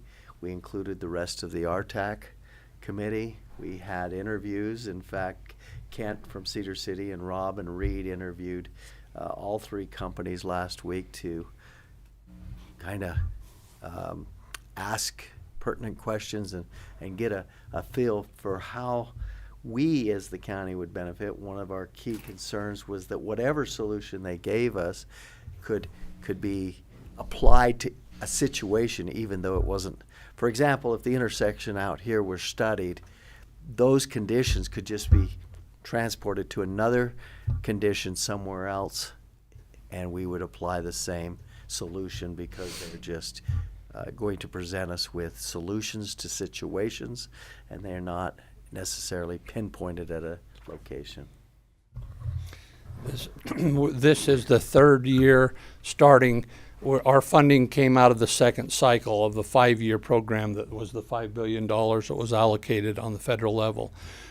We don't know whether that's going to be extended or it's going to be over, so we wanted to hurry and get in on this so that there's still 2 more cycles that we could apply for implementation funding on. The other part about this program that's, I think, worth mentioning is that it is looking down the road and trying to be proactive. It isn't waiting until we have several deaths at an intersection and say, okay, how are we going to fix that? Kind of like what we have out at the Y, you know, on Highway 56. We know that there's been deaths there. We know there are problems there. And we've already engaged with UDOT, and they've got a new design that will be being implemented. This is like 5 years ahead of that. Saying, look, let's look at these areas where we know that there could be potential problems in addition to where we know there are problems, but that we can try to address them ahead of time as population increases and more traffic comes.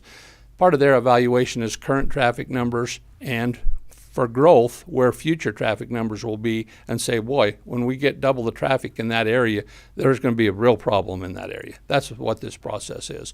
It's really planning at its best and trying to look down the road and address problems before they occur so that we can avoid serious accidents and deaths. Reed, also, if you have a study and you go to a plan, apply for grants and that type of thing, that's a huge part. We would that. not qualify for the funding for fixing problems if we didn't do the planning first. Planning first. Absolutely. It's just part of their program, and that's why the planning grants have to come first before we can even apply for implementation grants. I had Mr. Coates reach out about this. Do you have any questions? No, I just needed some clarification on Okay. whether there was any action involved in this. And I can see now that it's just planning. Yeah. And proposals will follow. Yeah, and proposals to solve the problems will be part of this plan. Yeah. It won't actually have funding to implement those things, but they will come up with recommended solutions to the problems as well. They won't just identify the problems, but they will recommend solutions and how the intersections can be redesigned or what we can do to solve those problems so that then we can apply for the funding for them. I had one more. No more questions. I had one more question. So there's some match that the county has to come up with? Yes, as outlined, let me just pull that back up. You can see here on this contract, the federal share is $480,000. The county required recipient share is $120,000. We have as our tech and Council of Governments determined that could come out of the Local Corridor Preservation Fund. And so our $120,000 will come out of the Local Corridor Preservation Fund for a total of $600,000. Just for information, where does that money come from? That is a $10 license fee. When you register any vehicle, there's $10 that is held by the county into a special fund for the purpose of transportation planning and corridor preservation and acquisition. So we, along the process, are acquiring corridors for future transportation routes with that money, and then we can also use a percentage of that for up to 10% for planning, transportation planning projects. Thank you. Good. And we didn't start this without talking to our partners. And so all of our partners, the Cedar City, the ENIC, and Parowan, all of them were on board. And much better to Do it all pull that together. together as a cooperative. Yeah. So. All right. Are you ready for a motion? Okay. I would move for approval of the contract to Kimley and Horn Consultants for development of a safe street for all, SS 4A, comprehensive transportation safety action plan in cooperation with Iron County and the municipalities within Iron County, Cedar City, Enoch City, Parowan City, Paragonis Town, Canaryville Town, and Bryan Head Town in the amount to not exceed $600,000, and also the procurement of grant. Yeah, to comply with the procurement requirements of the Federal Highway Administration. And also to be approved with additional scope of work by staff. By staff. Thank you very much. Second. Moved and seconded. All in favor? Aye. Aye. Thank That you is very much. approved.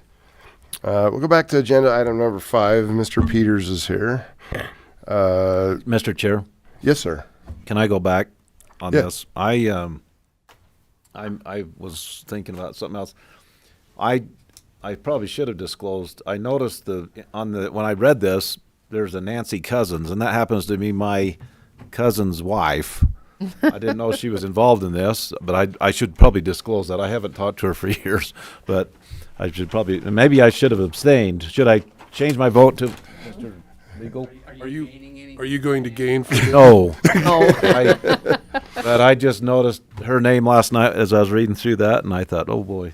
He just wanted to be transparent. I just want to be really transparent. So. Commissioner, we're a small county. If you don't know everybody we deal with financially, I'd be surprised. So, yeah, there's things we have to do even though we know people. Right. Well, she lives in Salt Lake. But. I think there's enough degree of separation there that's not a problem. Yes. All right. Go to number 5. Back to number 5. Notice of recent settlement agreement with Black Iron LLC, Utah Iron LLC, the Utah State Tax Commission, the Centrally Assessed Division of the Utah State Tax Commission, and Iron County. Mr. Peters.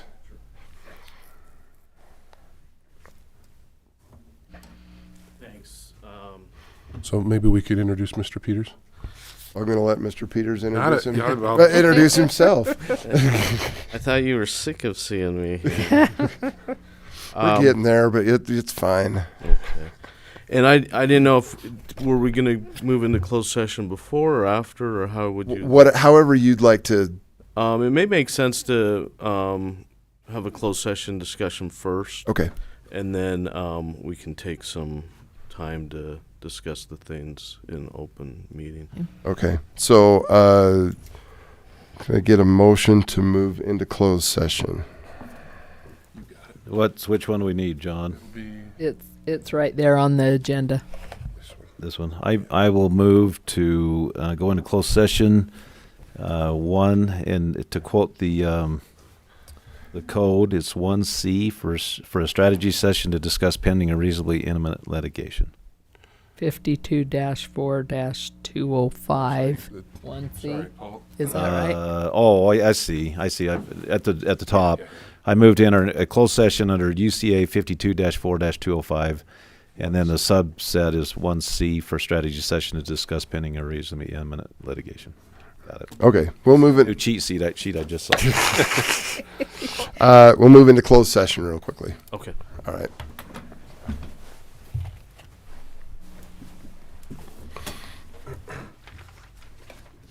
It shouldn't take long.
Okay. Are we? All right.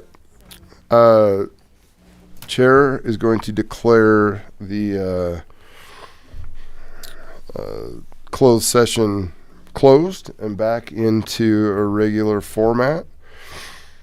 I'm just going to read the agenda item again. It's a notice of recent settlement agreement with Black Iron LLC, Utah Iron LLC, the Utah State Tax Commission, the Centrally Assessed Division of the Utah State Tax Commission, and Iron County.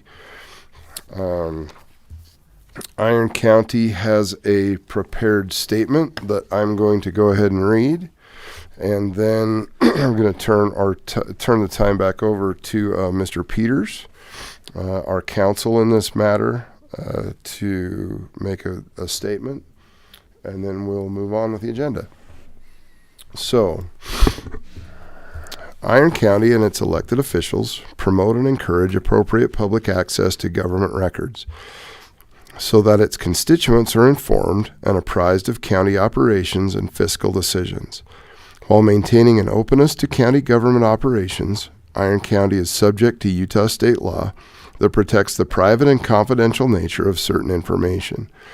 The primary laws on confidentiality in Utah are the Government Access and Management Act, or GRAMA, found under Utah Code Annotated 63G-2-201, and the Protection of Taxpayer Commercial Information found under Utah Code Annotated 59-1-404. As you are most likely aware, Utah Iron, FKA Black Iron, LLC, Utah Iron, located in Iron County, is consistently one of the larger taxpayers in Iron County, as assessed by the Centrally Assessed Division of the Utah State Tax Commission, or the Division, rather than Iron County as provided by state law. Our local Iron County assessor does not value centrally assessed taxpayers for assessment purposes. Throughout the years, it has become important for Iron County to be involved in multiple valuation hearings involving centrally assessed taxpayers. The reason for Iron County's involvement is to ensure that all taxpayers within its jurisdiction are being treated fairly and consistently in having their property centrally assessed by the Division of the Utah Constitutional Mandate of Fair Market Value. Each year, multiple centrally assessed taxpayers appeal or challenge the assessments issued by the Division. The affected counties, including Iron County, are allowed the opportunity to participate in these actions. Beginning in 2014 and continuing through 2024, with the exception of 2020, each tax year, Utah Iron and its predecessors have filed an appeal with the Utah State Tax Commission, disputing the division's assessment placed on its operating properties for its Utah fair market value. In an effort to promote fairness, equality, and uniformity in taxation for all county taxpayers, including Utah Iron, Iron County has been a participant in these administrative and judicial proceedings. Because of the sensitive nature of the taxpayer information that is presented during these hearings, Utah law protects the disclosure of such information. In order to participate in the proceedings, Iron County elected officials are sometimes required to sign confidentiality agreements and agree to protective orders regarding the disclosure of Utah Iron's commercial information and are subject to a statutory confidentiality requirement. Recently, Iron County, the Utah State Tax Commission, the Division, and Utah Iron LLC entered into a settlement agreement resolving approximately 9 years of litigation. Tax years 2014 through 2019 were pending before the United States Bankruptcy Court since 2017. In 2023, the Bankruptcy Court granted Iron County's motion that it had no jurisdiction over the 2015 matter. The 2015 matter was dismissed out of the Bankruptcy Court. Utah Iron then proceeded to file another action, this time in the tax court for the state of Utah.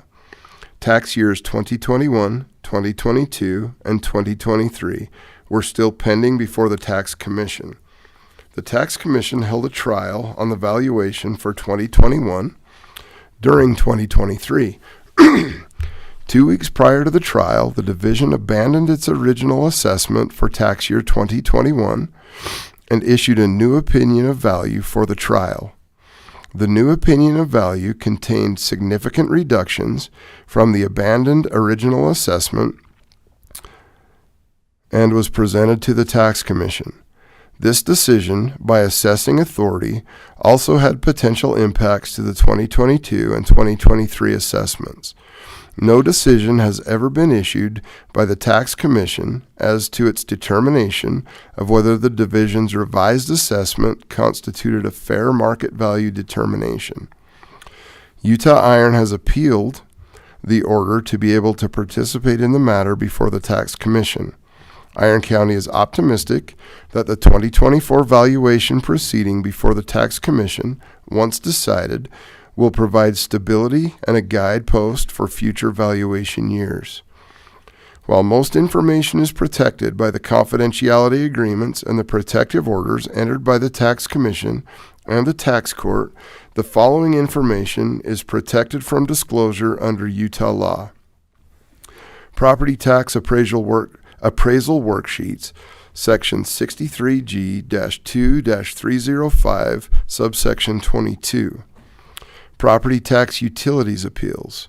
Commercial information, Section 59-1-401, subsection 1. The definition of commercial information is found in the above referenced code section and contains those items of taxpayer information that is 1. Of a commercial nature, 2. Obtained from a taxpayer, 3. Regarding a taxpayer's property, 4. Or derived from the above. The list does not include information intended for public use. Confidential information includes, but is not limited to, number 1, sales price, commercial, financing terms, commercial, capitalization rates, number 4, income and expenses, number 5, anything not specifically listed as public. Public information includes the following: number 1, assessed value, number 2, tax rate, number 3, legal description, number 4, street address, number 5, parcel number, number 6, physical characteristics, number 7, size of land and improvements, number 8, name and mailing address of taxpayer, 9, property tax, assessed, due, collected, abated, and deferred, number 10, interest and or penalties, number 11, exempt status, number 12, bankruptcy filing, number 13, action or proceeding with limitations set forth in Utah Code Annotated 59-1-402, subsection 2, and number 14, tax sale, which is subject to GRAMA. Iron County recognizes and understands that its constituents may have questions regarding one of Iron County's largest assessed taxpayers operating in its jurisdiction and the pending valuation appeals that has been initiated by Utah Iron and its predecessors challenging the division's initial assessments. Inasmuch as Iron County's elected officials would like to provide further information regarding the status of these appeals and the information gathered during these proceedings, they are precluded from most disclosures by way of standard protective orders, which prohibit disclosure of any of the taxpayer's commercial information, confidentiality agreements, and Utah statute. Iron County participated actively in all the proceedings in the 3 different forums to do what it could, in the circumstances, help the Tax Commission and the courts to reach what is considered to be a fair, equal, and uniform determination of the Utah fair market value of Utah Iron's property subject to being centrally assessed under state law by the division, being such assessed value for this taxpayer invariably affects the property tax for each year to be paid by all of our residents by way of county budgeting and operating costs. Iron County can, however, without violating statutory confidentiality requirements, protective order requirements, and confidentiality agreement requirements, refer you to publicly available information on the internet that will give you a great deal of information about Utah Iron and its predecessor, Black Iron's bankruptcy case. I'll turn the time back to Mr. Peters.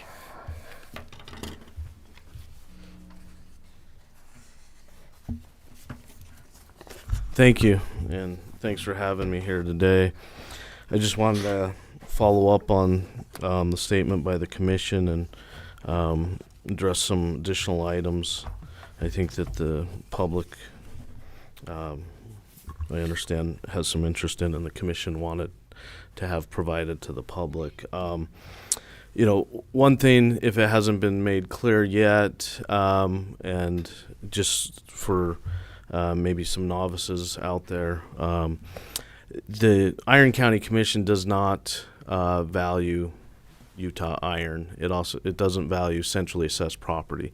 So centrally assessed property is valued by the state of Utah. It's property that is operates across state or county lines, where the value of the taxpayer has to be apportioned amongst more than one taxing jurisdiction, or is a utility, a mining property, or an airline.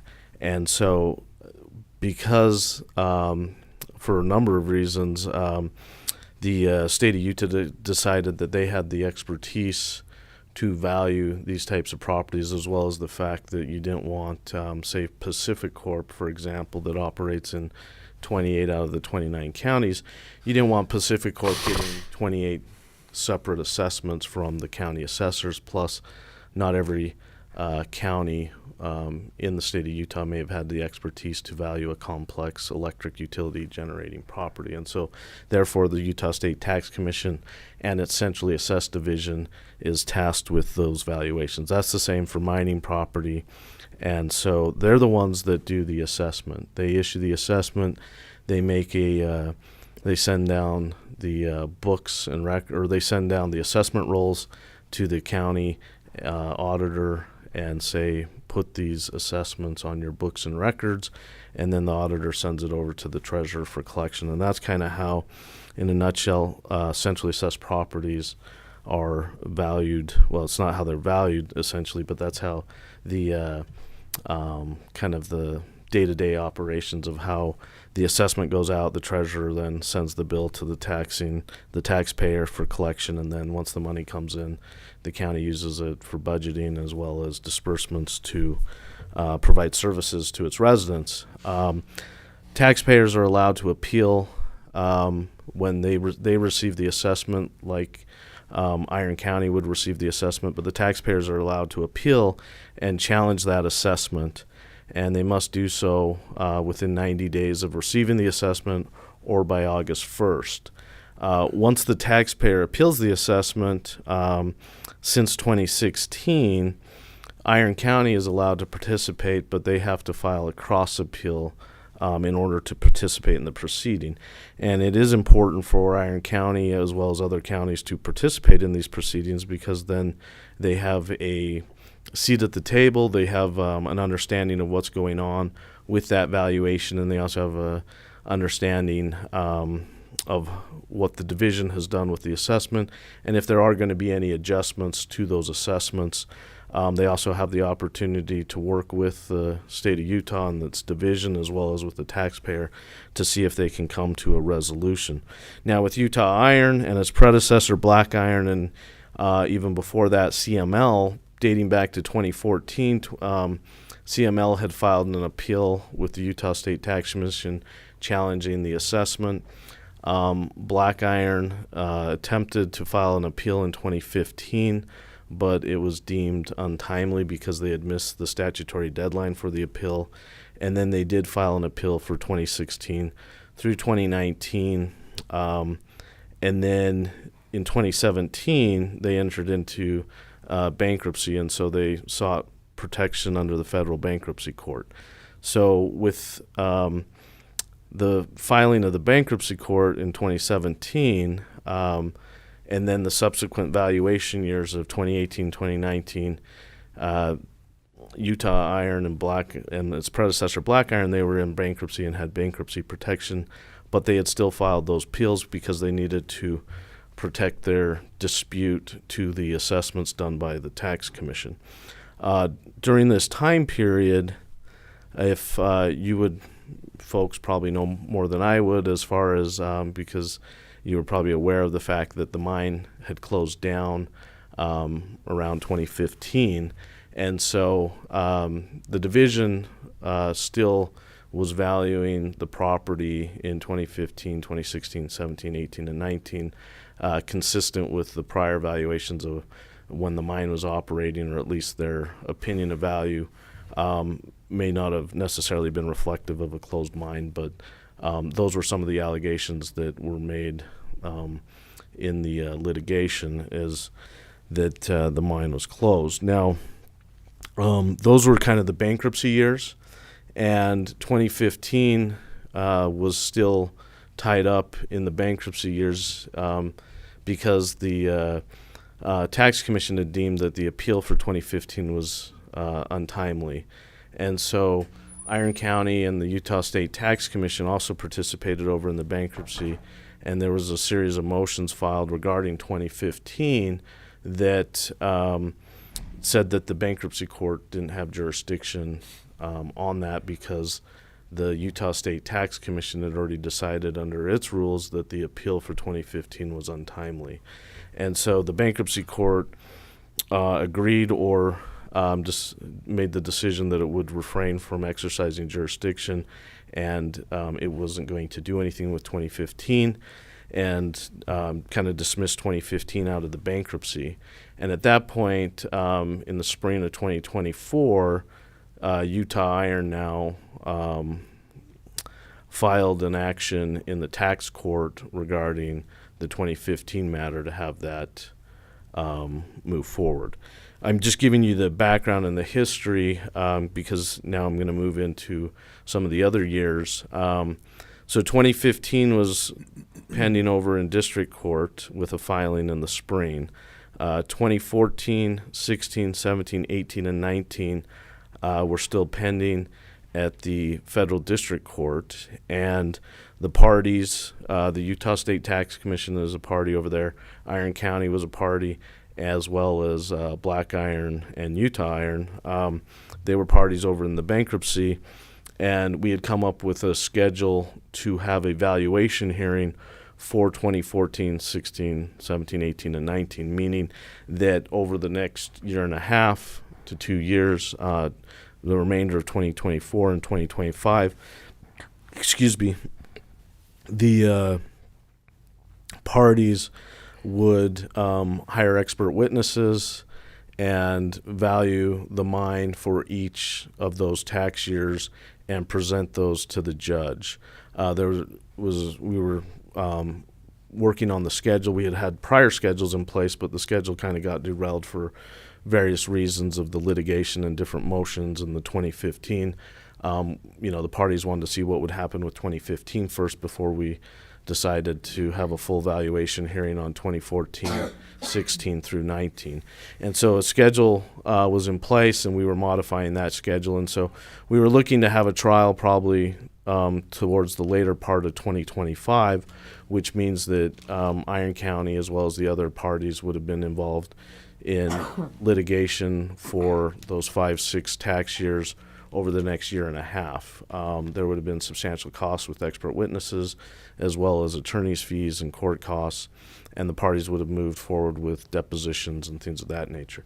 The other thing is we would have had to probably most likely do a valuation for each year in the state of Utah. Each tax year stands on its own, so you may see a value like even with your house or your commercial property, same with centrally assessed properties. You may have a value one year, say for 2017, and that's not going to be reflective of the value for 2018 because you can have companies, get rid of property. They can add additional property, plant, and equipment. There can be depreciation factors, things like that. They can be done on an income approach valuation, and their income can be higher. Capitalization rates can swing from one year to the next. And so you have each tax year standing on its own, so the county would have had to incur the cost of multiple appraisals for 2014 through 2019, with 2015 be accepted out. Now, moving towards 2021 through 2023, Black Iron, Utah Iron was now out of bankruptcy. Utah Iron was the successor in interest there. And for 2021, we did have a 3 or 4 day formal hearing trial basically at the Utah State Tax Commission. Expert witnesses were involved, and there was depositions beforehand for that trial. And the parties went forward with that trial. Before we were about 2 weeks before the trial, the centrally assessed division made a revised assessment. They abandoned the original assessment, which was the one that was sent out to the county as well as the taxpayer for 2021. And when they abandoned the original assessment, they made significant adjustments to the 2021 tax year, and it had a substantial decrease in the impact, or substantial decrease in value, which would impact Iron County. And so they abandoned the original assessment, and they were presented a new revised assessment at that hearing in 2023 for the 2021 tax year. 2022 and 2023 were stayed, and so those years would follow after the 2021 was decided. Once a 2021 decision would have been issued, then potentially there may have been some guidance there from the state tax commission regarding 2022 and 2023. Over the course of these various tribunals, meaning the Utah State Tax Commission, the Federal Bankruptcy Court, as well as the State Tax District Court, the parties continue to engage in settlement discussions and to see if there was any way to bridge the gap between the differences of opinion on valuation of the mine and how the mine should be valued. Those various proposals that went back and forth, we had some, we submitted some, Utah Iron submitted some, the Utah State Tax Commission through its centrally assessed division tried to also facilitate settlement. They also tried to recreate what their assessments might look like differently based upon various court orders from the bankruptcy court, if those were kind of applied retrospectively with a new lens of looking at 2015, 2016, 2017, 18, and 19, with information that was available at the time, as well as based on the bankruptcy court judge's orders regarding a determination of reasonably equivalent value. In bankruptcy court, there's a term, reasonably equivalent value.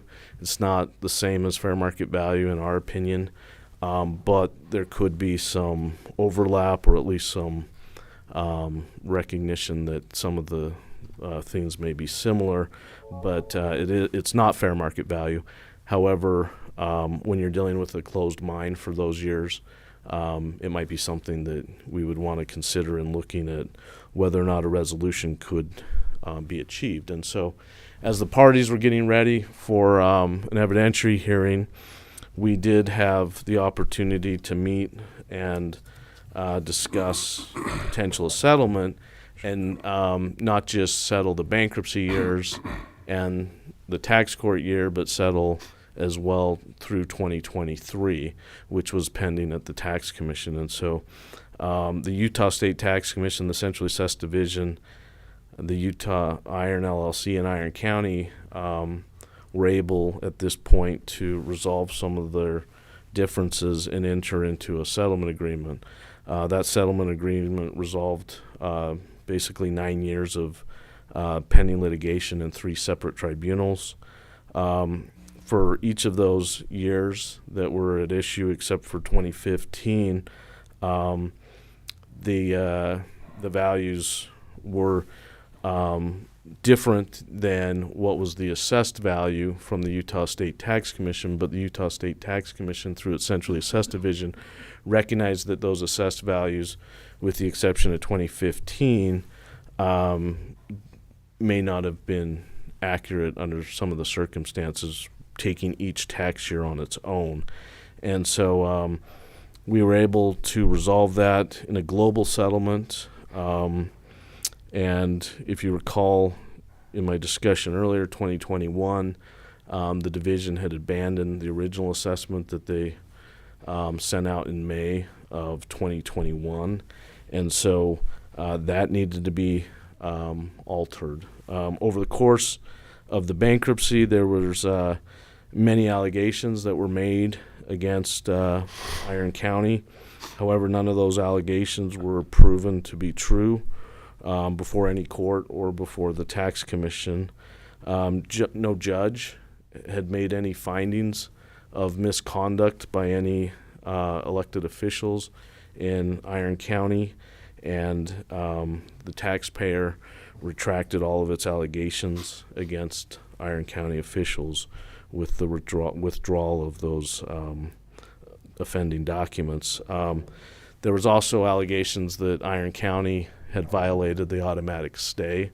That's a bankruptcy term where if someone's in bankruptcy, you can't do certain things to try and attempt to collect a debt against a bankrupt entity or someone that's sought protection or relief from the automatic stay. And there was never any finding by the federal bankruptcy court judge that there was a violation of the stay.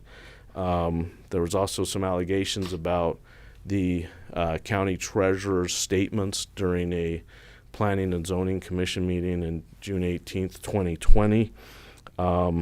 Those allegations were proven to be false because the public hearing was recorded, and the audio of the public hearing was much different than the allegations that had been made by the taxpayer and on social media sites. Another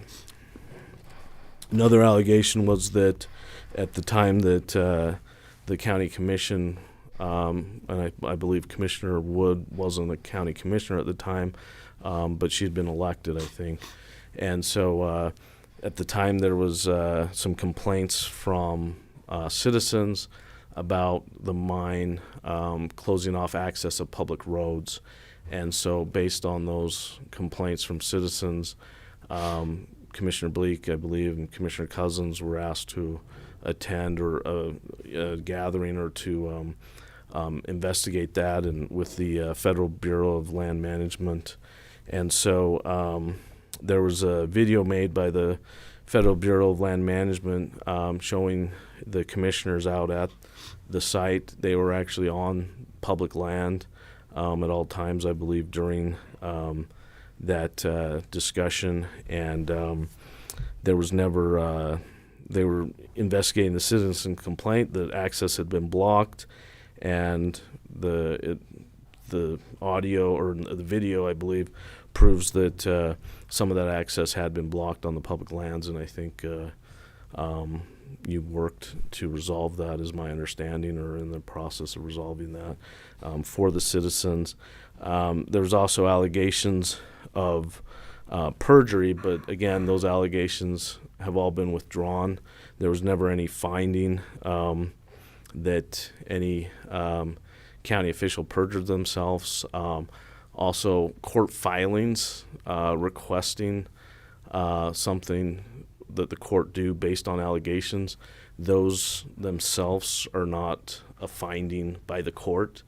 Many times lawyers file documents and allege certain things, but they're not any conclusion by the court. So a lot of people can file and say things, but you also have to back it up with evidence and substantiate it to prove it true. And then you also have to have a ruling, if you're in the court system, to have a ruling by the judge saying so. And none of that took place in this instance. There were the allegations made, but all those allegations have been withdrawn. the resolution does resolve the 9 years of litigation, and it's a confidential settlement agreement, which is very common with these types of settlements. But there is a wealth of information available through the bankruptcy if people want to understand more about the taxpayer in Iron County.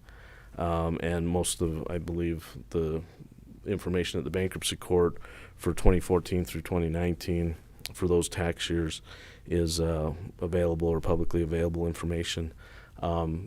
Citizens can also reach out to the tax court within the 3rd District Court for the state of Utah. This one may have been up in the 2nd District, but it was still within the tax court because these types of proceedings need a tax court judge, and so they sit by special designation.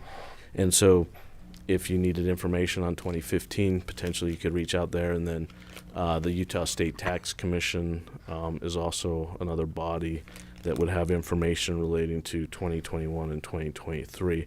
Iron County itself is part of that confidential settlement agreement, and so those terms as far as Iron County is concerned would have to remain confidential as being a party to that settlement agreement. We still have 2024 pending. Now that we have 2014 through 2023 behind us, meaning that it's resolved and settled, and the assessments, the assessed value has been adjusted accordingly to reflect the settlement agreement. The taxpayer has initiated the 2024 matter, and so that will proceed through its normal course at the tax commission, where if the parties are unable to resolve their differences, meaning Iron County, the centrally assessed division of the Utah State Tax Commission who did the assessment, and Utah Iron, if those parties can't resolve their differences regarding the value, then we would go to a formal hearing, and I believe a formal hearing would probably be scheduled in sometime in 2025. Iron County would perhaps look at doing an appraisal or something like that, or supporting the property tax division's assessment, and then we would see what the tax commission says about the value. But that's all in the future, and that's beyond this discussion here today. So is there anything that I can add for the commissioners? I just want to thank you for your time and effort helping us navigate this and coming to a fair resolution. We appreciate your services. Yeah. Well, thank you. Thank you. Thank you, Tom. Thank you. Thank you, Tom. And they always say if everyone's unhappy, maybe the settlement's a good settlement, right? They say it about mediation, but they also say it about settlements. One thing that I didn't necessarily address, that there with litigation, there's no guarantees, right? And it's unethical for lawyers to ever say there's a guarantee. You should never hear a lawyer come in and say it's a slam dunk, we're going to win no matter what. Those type of statements would be unethical. And when you're standing or sitting looking at all these things and looking at the 9 years of litigation, and there's pros and cons to each intricate part of that litigation, whether you're in the federal forum, the state forum, or the administrative Utah State Tax Commission, all those things is something that you have to weigh. And that's what was before you folks as the county commissioners and elected officials, is that you had to weigh those things for the best interests of the county. And, and Utah Iron is a member of the county, and it's a large taxpayer in the county. And my understanding from our discussions, you want to be fair to all taxpayers. You don't want any taxpayers paying $1 more than they should, and you also don't want any taxpayer paying $1 less than they should, because that impacts the budget. And so you guys handled yourselves professionally and weighed those pros and cons, and we were able to resolve that 9 years of contentious litigation. So good job. Thank you. Thank you very much. All right, we'll move on to, let's see, we took care of number 6. Move on to number 7. Discussion and possible approval of temporary use and access agreement between Rocky Mountain Power and Iron County. Is this you, John? Who we got? believe Sam, Sure. whoever. This one's for sure not me. I just, Or Bruce, or I worked with Sam. Bruce. We In the middle. we got messages from Rocky Mountain Power indicating that they would like to find a location to stage so that they can do some maintenance and operation in this area. They initially proposed the Iron County Fairgrounds. We explored that. We talked to fair staff, and we decided that it wouldn't be a good fit based on what they were going to be doing. They'll be having some equipment in that area, a lot of materials. So we reached out to the rest of the county. Bruce was kind enough to suggest, I believe it's the rock pit here in Parowan, our quarry, that we're able to provide as a staging area while they do these things. The agreement before the commission indicates the amount of time. I believe it's 10 months, not quite a year. It anticipates a monetary compensation for the use of that pit. And again, it's a promise from Rocky Mountain Power to restore things to roughly what they were once they're done. They don't anticipate a big impact, but they've been good to work with. It's been vetted by their attorney. It's been vetted by our office. So we're ready to recommend approval by the commission unless Bruce has any other comments. Amen. Amen. all right. Okay. I'll move for an approval of a temporary use and access agreement between Rocky Mountain Power and Iron County. Second. Moved and seconded. All in favor? Aye. Aye. All right, moving on to agenda item number 8, discussion and possible approval of UDOT pass-through funds agreement for Cedar Mountain winter recreation parking lanes. I'll turn the time to Mike Worthen. Thank you, Commissioners. Mike Worthen, Natural Resources, Iron County. Anyway, this pass-through agreement allows the UDOT to provide $240,000 for the parking lots and paving the lane changes up on Cedar Mountain for the winter parking area. This is in accordance with a grant that Iron County received with the cooperation of the Forest Service and UDOT, and this is just the ability to allow them to pass that money to Iron County to pay for some things that were done up there. So is it finished? It should be. I haven't got a official word. They were going to chip seal, put the last chip seal on, and stripe paint it last week. So I assume they got it done because it was a pretty good week. It's been really a challenge, the whole thing. It has. When you work with that many agencies together, it's a challenge, but it's going to be really nice for the county. It's right on the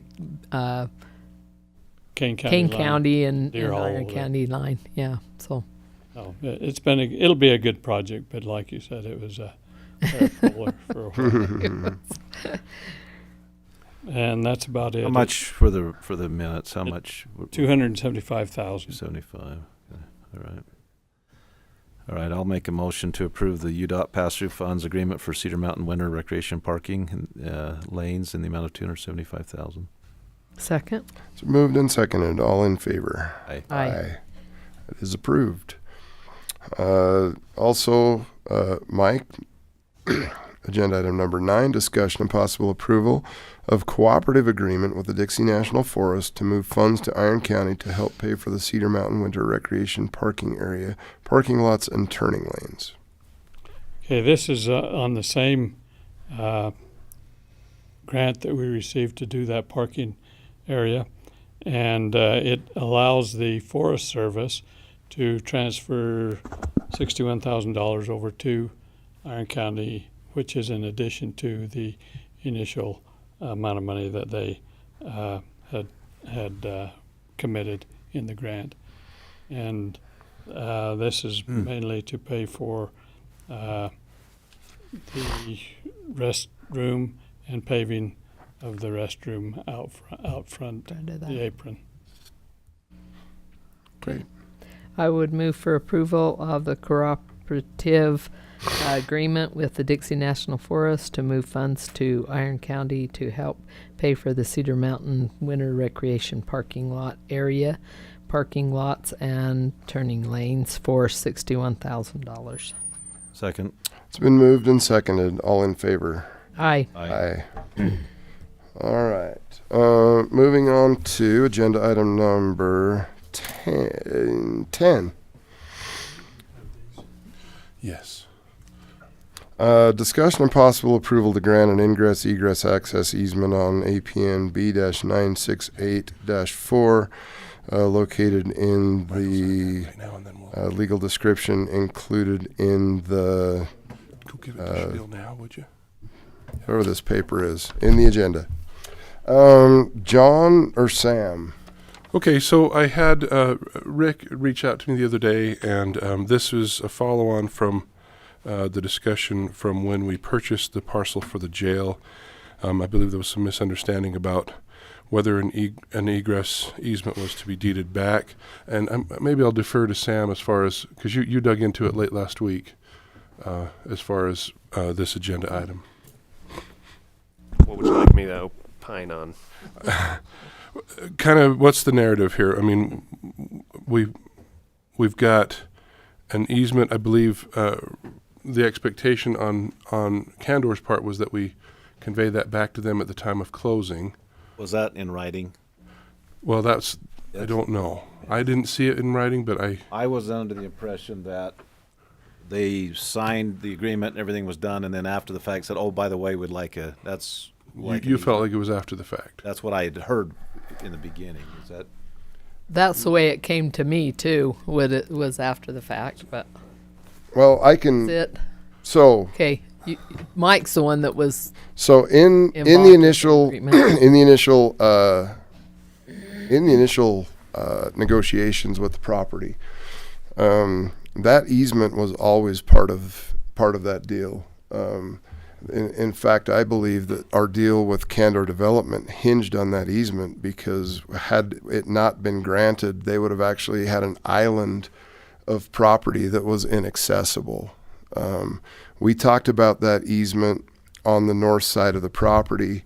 In fact, I specifically remember a conversation in the auditor's office in the conference room discussing the need for that easement. I don't know why it wasn't. I don't know if it made it. I haven't read the contract. In fact, in the closing documents, John represented us with the title company, and in fact, that easement did make it onto the final plat. So I mean, when the final plat was issued, that easement is there. I mean, And it wasn't presented to me to sign at closing, but It wasn't at closing presented to you? no. But I have since gotten a copy of it. I don't know. I wish I had more details beyond that. I believe we represented ourselves in terms of. We represented ourselves in terms of the real estate transaction. We felt confident between Sam, our legal, and Karsten, our assessor, who's also a licensed realtor and has some expertise in that area. We felt that representing ourselves in that transaction would save a significant amount of taxpayer dollars rather than paying that to a realtor in commission fees. When the question came up, I mean, I was surprised that the question came up, because those were, that was a clear point of negotiation. And I mean, I remember, as we were talking about the details, the price, and everything else of that, of that transaction. And I specifically remember talking about the granted easement for them to access their property. In fact, I remember speaking about not only the easement, but just in casual conversation. Whether I don't remember if it was with Mr. Lund or with the Candor folks, talking about what some of their ideas were for development of that specific piece of property. It doesn't matter what that is, but specifically talking about some of their ideas for the development of that particular piece of property, and the need for access to that property. But here's a couple of things I'd like to say. So their property is accessible from Airport Road through their other property they own. It is accessible. It doesn't really leave an island, I don't think. And I don't know, I'm just going to be real blunt. I didn't know about this easement that was supposedly granted. I don't know why we paid a lot of money for this property as a county. I felt like we paid plenty. They have property above the yellow line. That's their property. If they want an easement, why don't they put it on their property? If they want access, why don't they just move that up to theirs? Or split it down the middle. Why would we pay a lot of money for this property and then grant an easement, a road easement through there, which would impair what we can do with our property on that bottom half? Absolutely. Sure. Introduce yourself for the record. Rick Lunt, and I'm with DMB Real Estate, and I represent Candor as far as their real estate transactions. So I probably have to go back a little bit to give you a little history. When Candor had bought this property, they bought it in over time because it was a large property. The county approached us, or Candor, to purchase some of it. It was not on the market for sale. They approached us saying, would you consider selling it, which we took it back to Candor, and they said, yes, we would consider it. What would you like? So we left the door open to them. But from the beginning, their idea was to have a closed campus for their buildings off of Airport Road. It was never to have a public road go all the way through the property to get to the back of the property. And as part of our conversation as we were negotiating on selling a piece to the county, it was, well, we needed access to come into the property from the back because there was never an intention to have access through all of the property to the back, even if it was a private road. Several of their ideas would require, or maybe not require is the word, but they didn't want people passing through their campus to get to the back property. And it was always talked about that, in fact, the road in the back, the city shows it as a master planned road going from 580 north over through and tying into Airport or to Horse Alley. 2250. Horse Alley. Yeah. Right. So that was always the master plan, and we left it to the county to decide how they wanted to do that. But the easement, as shown here on the plat map, was always discussed and always part of selling that property. I was not aware of that. I was never informed of it. And if they need an easement, why don't they just put it on their property? Why don't they just move it up to theirs? Why take it out of our property? Why don't they move the line up to theirs? Well, that's because that's what we discussed when we went under contract. Is it in writing? Well, it might not be in writing in the contract, but that's why it's on the plat map. After the fact? No. The plat map was done before we closed. Is it part of the closing documents? Yes. The plat map was done and approved prior to going to closing. Who approved it?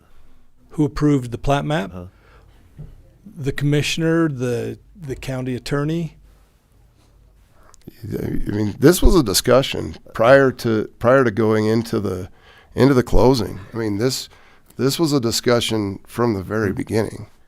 This wasn't anything after the fact. This isn't anything that anybody's tried to sneak in. In fact, why it wasn't part of the documents at closing, I don't know. I think there was an oversight by the title company to have that document signed at closing. Because I looked at that and I was never aware of this easement. You didn't ever see this plat map prior to closing? No. Not an easement going through our property. No. Well, it was always on the plat map prior to closing. That's how it was designed. I mean, if they want to, in my opinion, if they want an easement going through our property on our property, they need to pay for that. More than $10. They need to take the square footage price that we paid them for that property and reimburse us back the value of that square footage property on that easement they want. Well, I can see in hindsight how you could feel that way, but that was not the agreement that we made when we sold it. Is it in writing? I'd have to go back and look at the contract. I would like to table this issue until we can go back and research all of this and find out what was actually agreed upon and what was in writing when we signed. You can see what was agreed upon. Well, it was in a plat map that was recorded. But was that attached to the final? Yes. You just said it was. You said it was an oversight because it wasn't. No, what I'm saying is at closing, the easement document granting that easement wasn't signed. But the plat map was done long before closing with approvals to both But parties. shouldn't that been included in the closing documents? I thought it should have been, and they didn't put it in front of me, but It should have been, Yeah. but I don't know. I wasn't at closing when he signed, and I don't know why it wasn't But there. why, why don't they, if they need an easement to get to their property, why don't they put it on their property instead of Well, ours? previously, part of the discussion was part of that road was a master planned road. So that easement was going through I talked there. to the city recently, and the only master plan road they show on their map is that road that ties from IFA Right. going south and into Horse Alley. Exactly. It doesn't And show that at all no, on their master plan. It doesn't show the one coming down to the east, but that was the one where we said we need to have access coming back into the balance of our property. And that was the discussion, and that was the plat map that was put together. And that was all prior to closing.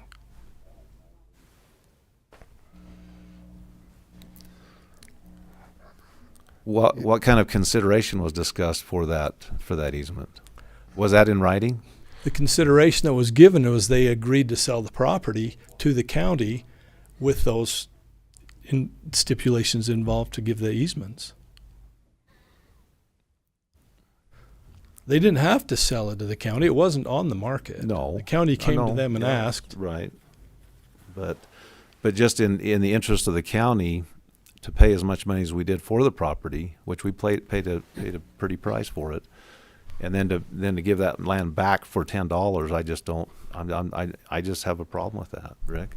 Well, I can understand why you would if you didn't have that knowledge that it was already agreed upon within the plat map. And again, I don't know why the title company didn't have that easement document signed at closing, but it was there. They had all the information. That's why they had it to him shortly after. It was nothing that we did after the fact. It was just they didn't have Jonathan sign it and send it to him after the fact. I mean, this document was prior. This document was agreed on. That was our deal. I think for us to go back on that, number one is very poor neighbor-like, but I know. But it's not just because. I mean, if there was a mistake with having a document signed, and I guess Sam, if you'd weigh in on this, I've never seen that easement drawn on a map. I've never seen it. I don't know why you had seen it, but we can show you it was prepared before closing. Well, sorry. What do you think, Sam? Sounds like if we were to address this issue legally, let's say, that there would be substantive information that would indicate that that was the agreement. But I don't know the extent of all of that.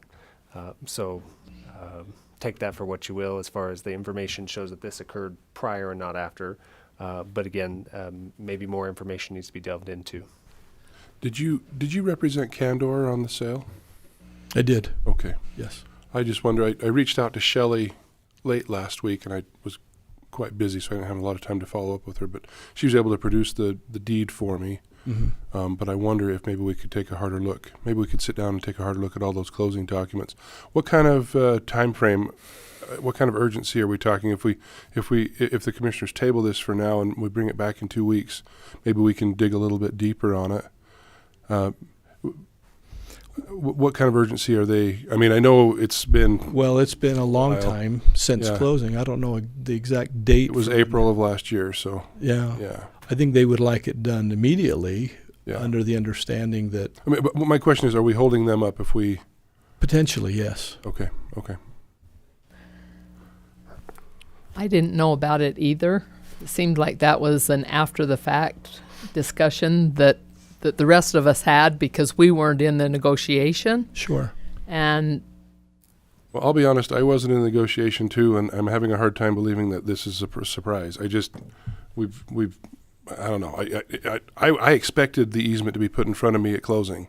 Right. In fact, I'm kind of kicking myself because I didn't press Shelley on it at closing. Where it was, the document was. Because I would normally have been like, no, wait a minute, what about this easement? But I expected it. I'm feeling bad that somehow I didn't communicate well enough, or Was this Is like this in our packet, John, when we I was approved trying to this? go back and find it, yeah. We go back and look in our packet and see if this was included in our packet, because I was not aware of this, and I think there ought to be something in writing as to what the compensation would be for that easement. And Well, and I understand, looking back on it now, why you would ask that question, but at the time, that was part of what we agreed to do in selling it, was that we had the easement to get to the balance of the property in the back. We allowed the county to design it how they wanted. Well, This it just, wasn't- to me, it just doesn't seem, why didn't they just move the boundary down that little bit to give him his road? That's what I he's mean, saying, that is he does- literally let us draw the line. Oh, The well. county is the one that proposed it, not But I mean, it not the wouldn't sellers. be, I mean, like Paul said, you could put it up on his property and, because I don't know that it's going to benefit the county, that easement, right? Or will is this it? a utility easement? They plan to put a road there? What do they plan? It's an It would be an ingress egress easement. is- it is a So road. it's the balance of that 10-acre parcel. Well, but they have property. They can put that easement on their own property. They could, but that was not the discussion nor the agreement when we. I went would into like it. to know, because I I think you can easily go back and look. I'd like to and go back to our see- packet and see what was presented to the commission. because And this wasn't done. It's been a while the ago. Survey, the legal description, all of that was done long before closing. It wasn't done after we closed and then came back and said, I would like to sorry, see what was presented to the commission in our packet when we agreed to purchase this property and the lines that were drawn. And if it was, great. If it wasn't, then I have a problem with it. Do you know what the date was on the plat? I don't, but I'm sure I can get that date. I believe it was Steve Woolsey who did the work on it. He would easily have that. The title company would have to have all of that done to prepare for closing. I mean, it wasn't Right. it wasn't anything after the fact. Looking to see if I can see Steve's date on there.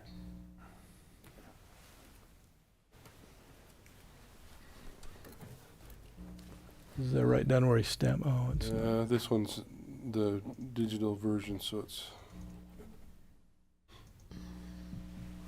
yeah, that's probably not the stamp sign. Was this security title when you say Shelley? Was it security title? yeah, security escrow. Uh-huh.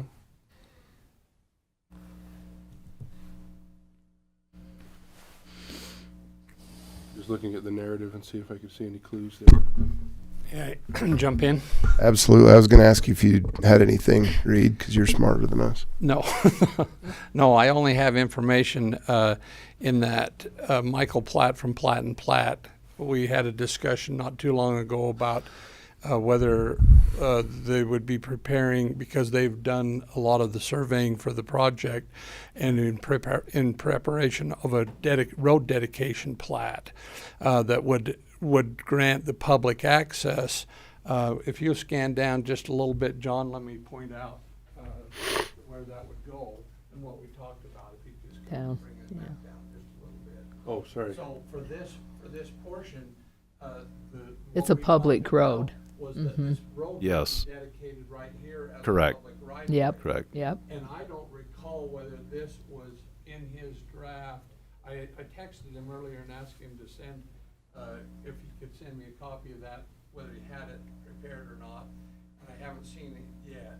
But I'm also going to go back and look at these parcel, because we would have done a parcel line adjustment to create that lot. And in that parcel line adjustment, we rarely, unless it was an oversight on my behalf in looking at that, wouldn't have allowed the creation of these lots, this lot particularly, or this one, being landlocked. This would be a landlocked parcel if this easement wasn't on there. I don't see But it's not landlocked because it's accessible from Airport Road, right? No, Right? The big part, isn't that? this one is not. No, that one isn't. Nor is this one. Okay, that doesn't. Because it doesn't have a road coming into it. Okay. So that's not connected to the parcel that connects to Airport Road, It is, but it not but it's just like. separate lot. It's a separate lot, and we want to ensure that there's access to every lot, so that if they sell that lot, there's access to it. We had an issue with the title company here recently in our discussion about whether owner of a property can grant an access to themselves, from themselves, because they can't insure them. I said, we argue, well, you can still grant an access and an easement so that it's of record, whether you can insure it or not, because they say, and Sam left, I can't remember the exact language, it becomes scrubbed, or there was a term that I can't remember what it was called, where they don't recognize that in title work, because that property has access because it's all part, the same owner, and he can't grant himself access. And we had a disagreement on that.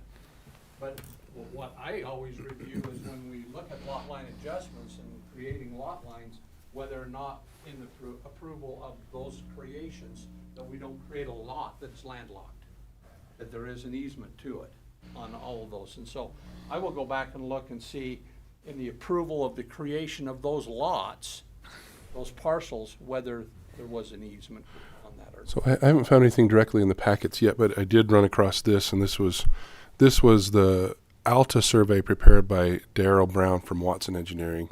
And if you look, it shows like that high pressure gas easement here, but then it also shows this easement in question there. I was going to look, he had a note there. It's exceedingly small. It says 55-foot wide private. Oh, it's got a deed reference. Hold the phone.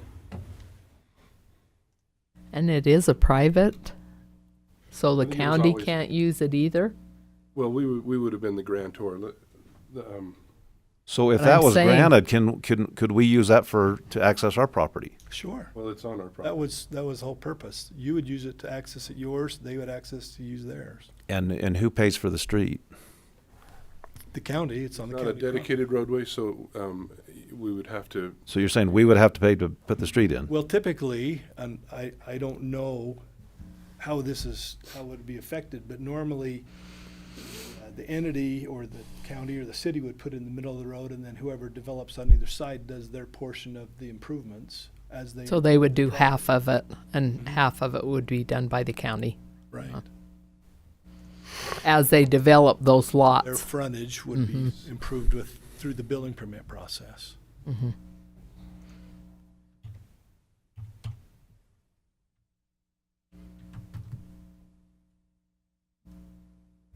Just a side note, while he's looking for that deed, your taxes are delinquent for 2023. Mhm. Do you have a good address? I'm a little bit worried as to whether I do, I getting can it get to you there. where it needs to Yeah, go. I think it was delayed getting to where, but we've Yeah, addressed it. because I know they're have trying it to. going to somewhere on Fairfield. I'm Yeah. just That's the wondering if address. it should be going to a corporation and not there. Yes, So, I can get that for you. okay, wonderful. So that deed referenced a. Doesn't say what kind of a document it is, but it had to do with the court, and it actually had a bad legal description, but it was the right area. But Darrell had referenced that and put it on the map as if it were already existing. So we could take a hard look. I'm not able to pull up the deed itself, but we could take a hard look at that. That did not include Iron County, but I'm wondering if that was already. Wow, that was in April of 2023. Do you remember? I looked at the city master two, and it doesn't show that on. I looked at that like 3 Yeah, three and it weeks ago. wouldn't, It 'cause doesn't that's show private that. easement. Yeah, it wouldn't have been a Yeah. city master plan. Just the one connecting the two streets was the But city do you master plan. recall, Rick, in the run up to the closing, was there some kind of a judgment? Because this was also, I mean, it says bad legal, but it also came out of the 5th District Court, and this is what Darrell referenced on this map here.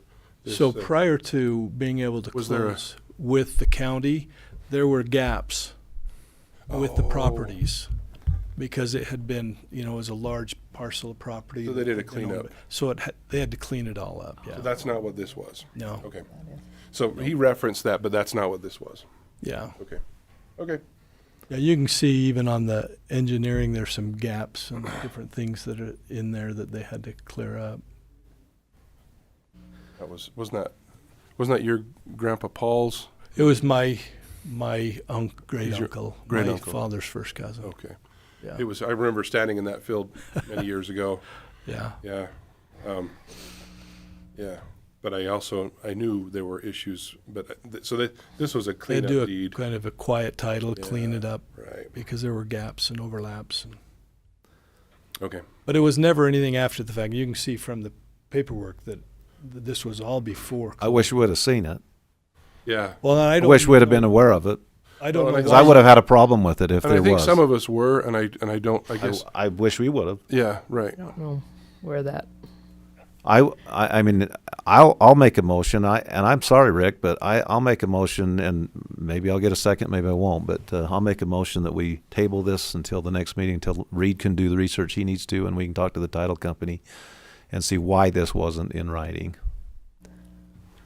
What part wasn't in writing? The easement, why it wasn't in writing in the closing. And if it comes back, And it comes back, Or great. whether it was. then I'll we'll be just fine go with it. ahead with it, because it will benefit Iron County, because we'll do half the road and it'll access that part of the property. that And even if we That's the do, whole but even if we process. do that, why don't we split it down the line? Do half on theirs. and half Well, on let's ours. look at what the Because that agreement the was. agreement Yeah. from Candor was, look, you're coming to us to buy it.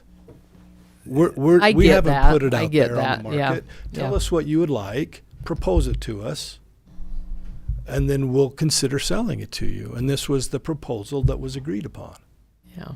And I don't know who missed that. Yeah, so the and difference how is that- a piece of paper at closing with all these documents that granted the easement that's already shown on the plat maps and that was agreed to.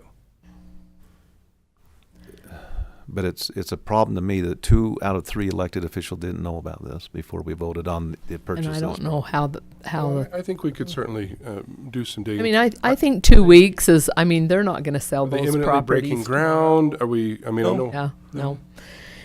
I think the county's So Fighting and we legal, can come great. back. We do this with a lot of things, bring it back and make sure that we've got, we're looking out for the taxpayers. Sure. And if that was in the agreement, then we'll approve it on our next commission meeting. Okay, I don't know. So I'll second that. Moved and seconded. All in favor? Aye. Aye. Nay. Okay. So.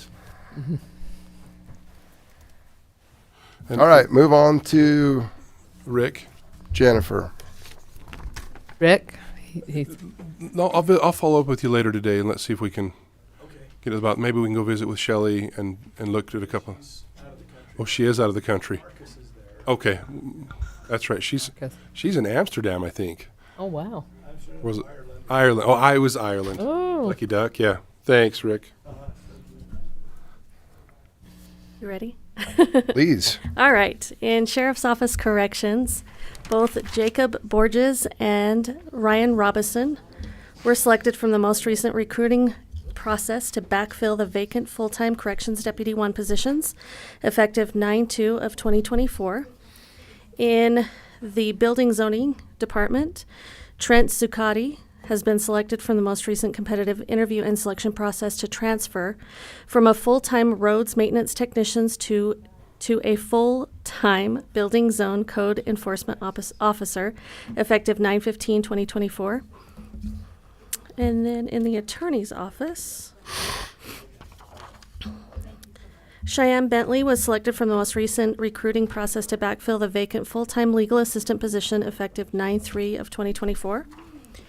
And in the assessor's department, Carrie Whitelaw was selected from the most recent competitive recruiting and interview process to backfill the vacant part-time Parowan DMV position, effective 9/9 of 2024. Awesome. I would move to approve all the personnel A through D. Second. Moved and seconded. All in favor? Aye. Aye. Thank you. County boards? Nothing. Know of any? I know.